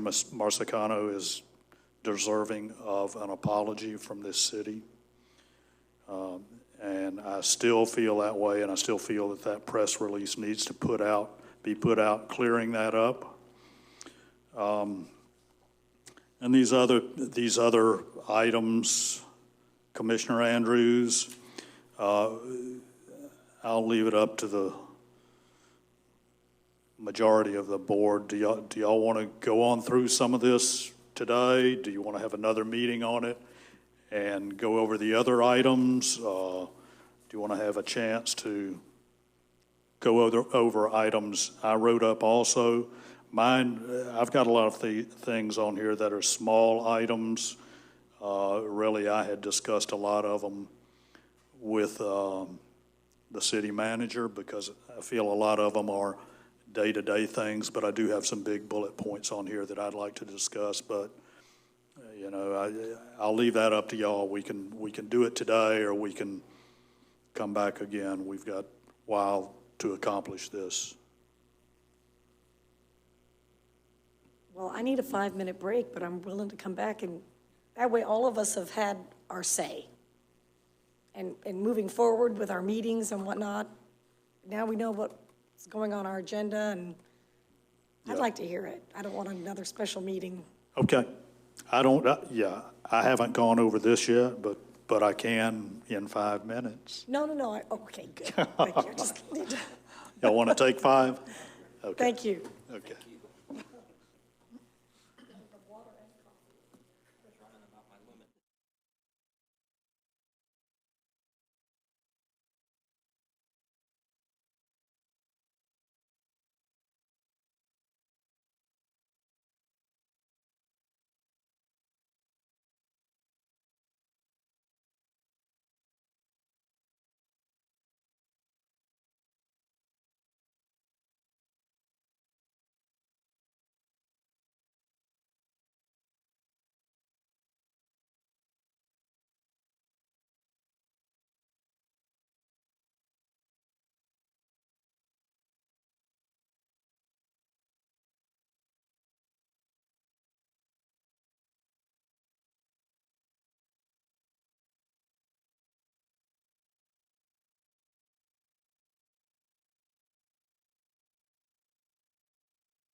Microphone, Mr. Mayor. Might help.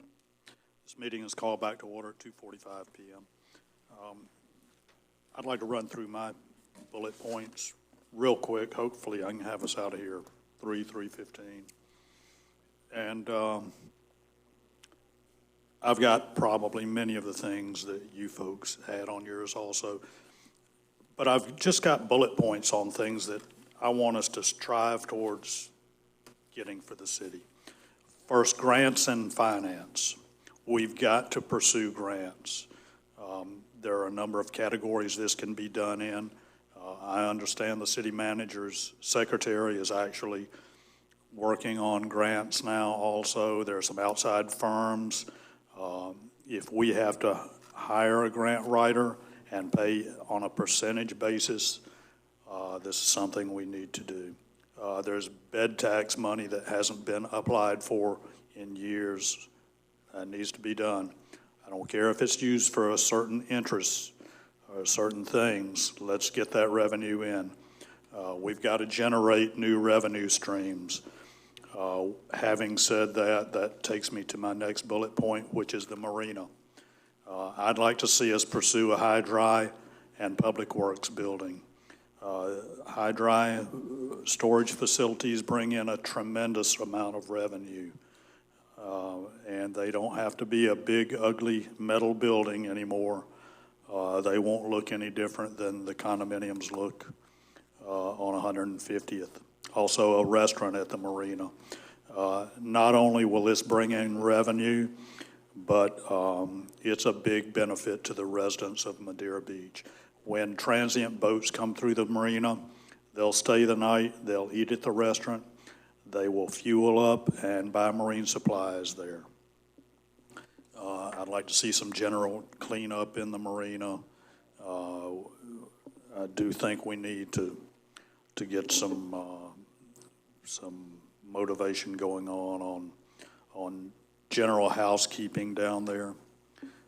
Next bullet point is streets. We've talked about this before.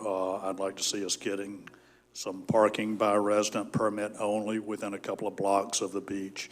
Some of these things I think can be taken care of without going through the commission. Four-way stop on 140th at North Bay Shore. Speeding is a problem on 140th, and that is a curve, and a number of people have mentioned pedestrians crossing safely there. The issue with people turning left onto First Street East off 150th needs to be addressed. That whole little intersection there has to be addressed. I'm afraid we're going to have an accident there that's going to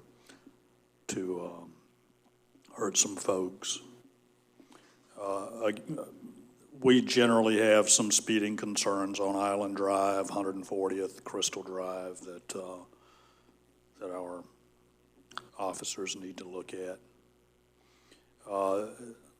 Some of the signs that are on these streets, rather than facing oncoming traffic, face out towards the street so you don't even see them. So that needs to be corrected. Parks, all our little pocket parks are unkept.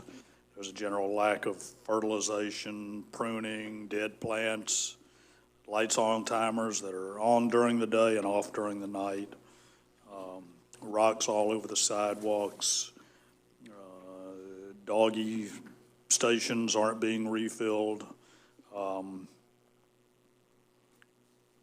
There are sidewalks that are uneven to the tune of a couple of inches that are trip hazards going along there that need to be moved down. Some of these things can be done by employees with proper social distancing, so we can have someone that's working for Public Works go there and take care of some of these things, like the sidewalk that's off by a couple of inches.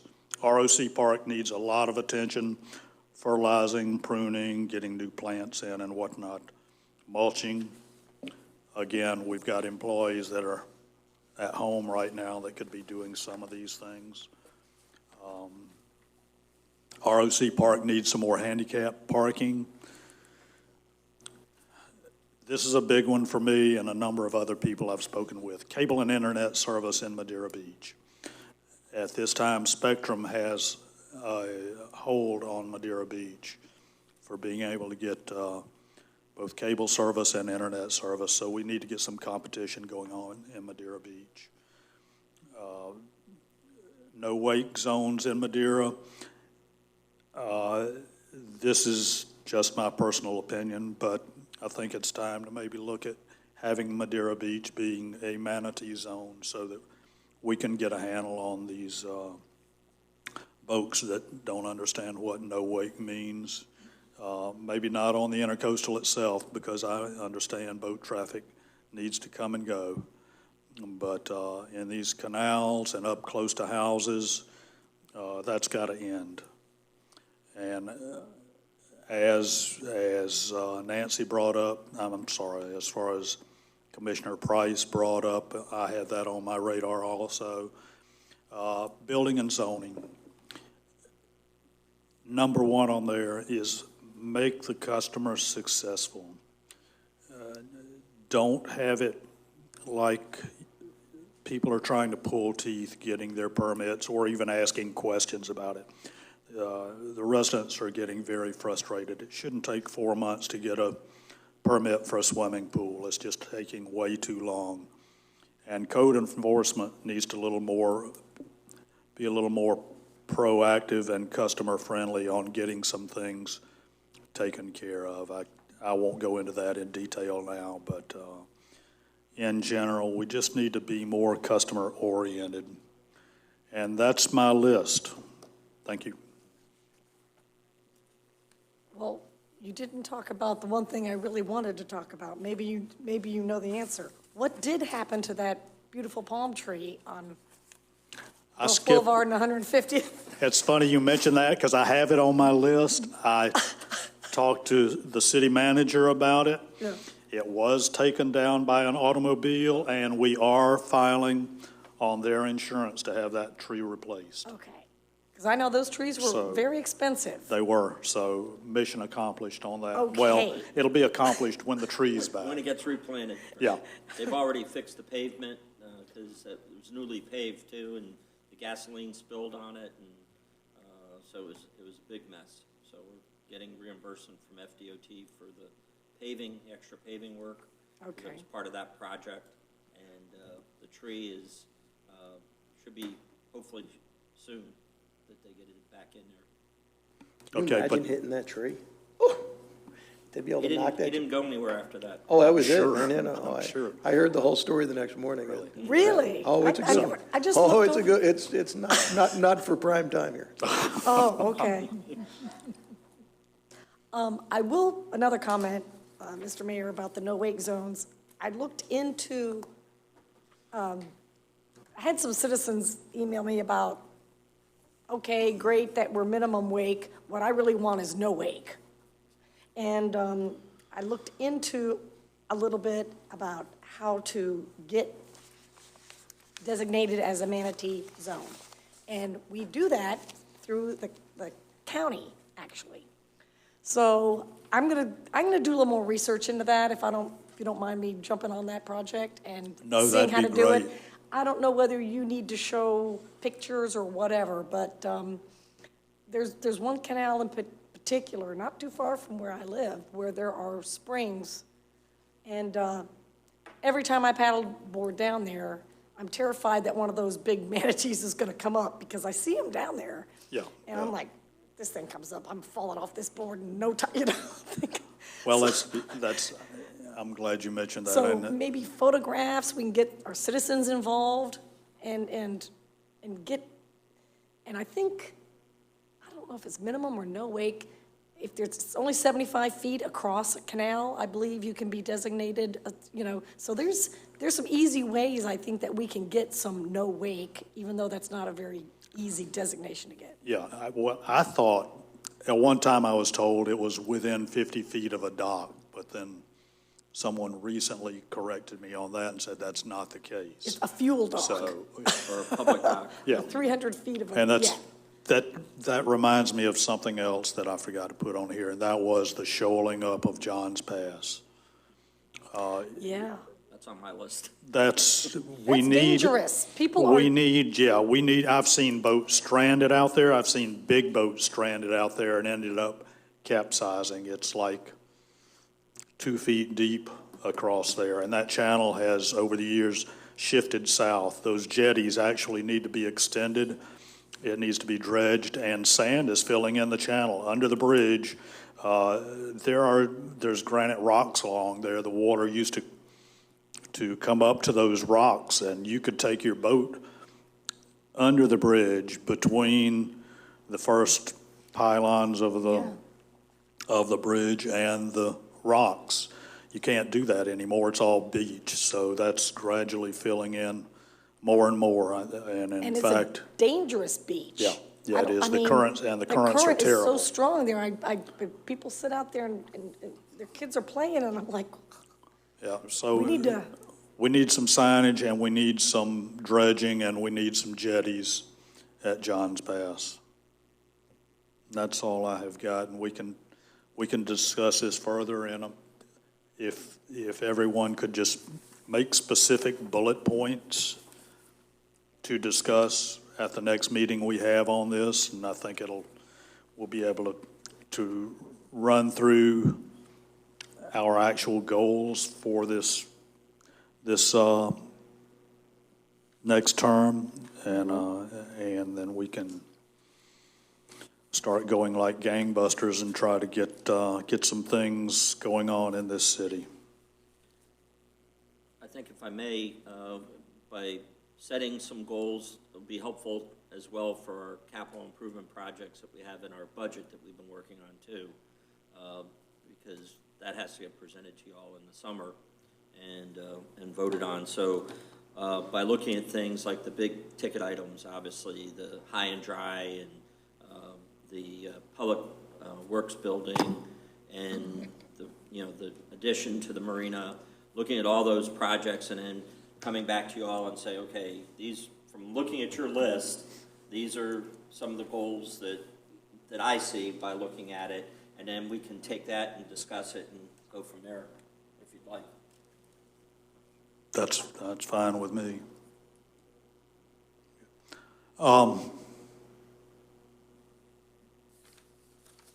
I'm open to some recommendations on having a follow-up meeting. I hate to have meeting after meeting, but let's face it, everything's shut down. We're not doing anything else right now. That's true, and we want to get started, so.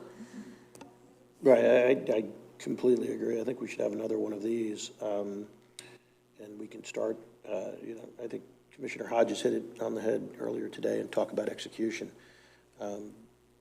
It's great to talk about all this stuff, but what's our plan to get them done? And so we've brought up a lot of things today, and I think that's great, but now we got to dig down a little deeper and try to figure out how we're going to do this, how we're going to pay for it, and I think we'll need more information in front of us in order to do so. We also, and thank you, Patty and Clara, for bringing this out. There were goals that were established last year. I, for some reason, don't remember doing these, but these were established last year as far as initiatives and budget year priority goals. I think that this could be something that we should look at and maybe even get a little bit more, it says department initiatives. I think we should get a little bit more specific per department. We should be able to take a look at their numbers and be able to say, okay, here's this, here's this. We had a lot of time. We're not going back to the normal way of life here for a while. It's unfortunate, but I think we really need to hit the ground running and make sure that we're ready when we are ready to go back 100%, that we're ready to go. So, but I am all for having another meeting, yes. So do we each want to kind of prioritize these things? High, medium, and low, and then see what we all agree on is high and put our efforts towards that? I don't know. Some way to what we can all agree on, because there's so many.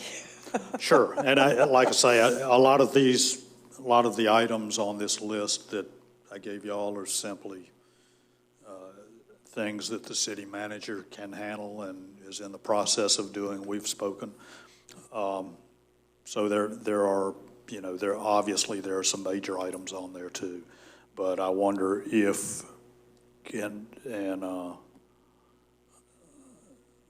Mr. Daniels, maybe you've run into this. I don't know if maybe the commission could each, as we come up with our final topics of things we want to pursue, have each commissioner maybe take one project and pursue it, you know, and kind of oversee it, follow it through, get it done, and can report back to the commission. I don't know if that's a viable option or, you know.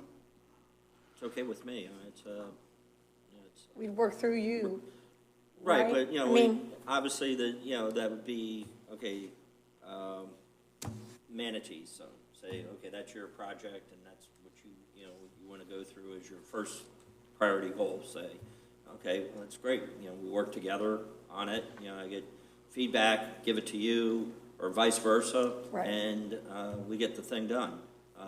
It's the high and dry, obviously, that's going to be a funding situation, but still, I don't want to shy away from anything. We get it in the budget process, which is probably the first step for something like that. But in the meantime, it doesn't mean we have to stop and wait. We can be gathering information on designs. I've already asked staff to start looking into some of those situations. We already have a concept for the building and the high and dry together. So a lot of what we got to research right now, just to bring you up to date on that particular discussion, is the cellular tower that's there, because they want to access the waterway from that part of the marina for the high and dry. It tends to be, I guess, the best area for it. And we have the cell tower. Now it's got 2 more years, I believe. They're on their last 5 years of their agreement, and they have 2 more years of it. But as we get into 5G, the cell towers are downsizing and so forth, so maybe there's some, communication that we can have with the company. It was AT&T originally. I don't know who owns it now or who's the leasee now, but, those are things that we can discuss. I'm not going to take it as a stumbling block, but let's move through all the research items that we can and, and then report back. Yeah, and that's revenue too, so, but right. I don't know how long that's going to last with 5G coming. Right. So I did want to suggest we are going to probably have to have a special meeting, and maybe it's good that we call it today to make a determination on the interim, city attorney. So we've got that in place. I don't want to run into the 30-day situation, or if you want to wait until we have this next meeting, you'll have an opportunity tomorrow of meeting with Mr. Trask and I guess, I don't know if representatives from his firm or if it's just him that's going to be here, but he'll be here available to answer your questions, and then whatever you want to do from that point. If you need me to go out and keep looking at firms, I did get a couple of firms recommended to me from Treasure Island, but I knew that you had made this move, and I just want to facilitate you if that's what you want. Well, if we can meet with those other firms between now and next Tuesday, would y'all like to get together next Tuesday, same time? Do we have a workshop next Tuesday, don't we? Yeah, No, we do. we don't have any workshop that's scheduled other than this. Oh, No, we have a monthly workshop. It's on my calendar. okay. Yeah, I'm available. I mean, yeah, I think probably before we call that, well, we could call a meeting for Tuesday Yeah, the regardless. 28th, a week from today, is our regularly scheduled Workshop, Board of right? Commissioner workshop. Right. Okay.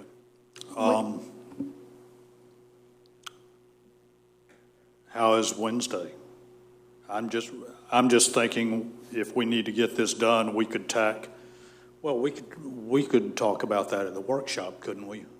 Well, we can talk about the actual decision has to be made at a regular meeting, but we can Yeah. call a special meeting before or after the workshop, or, you know. Or can it be a part of the workshop to discuss it? Yeah, we could have a workshop, take a break, and then have a special meeting Okay, and wrap up a few things. then we're here, yeah.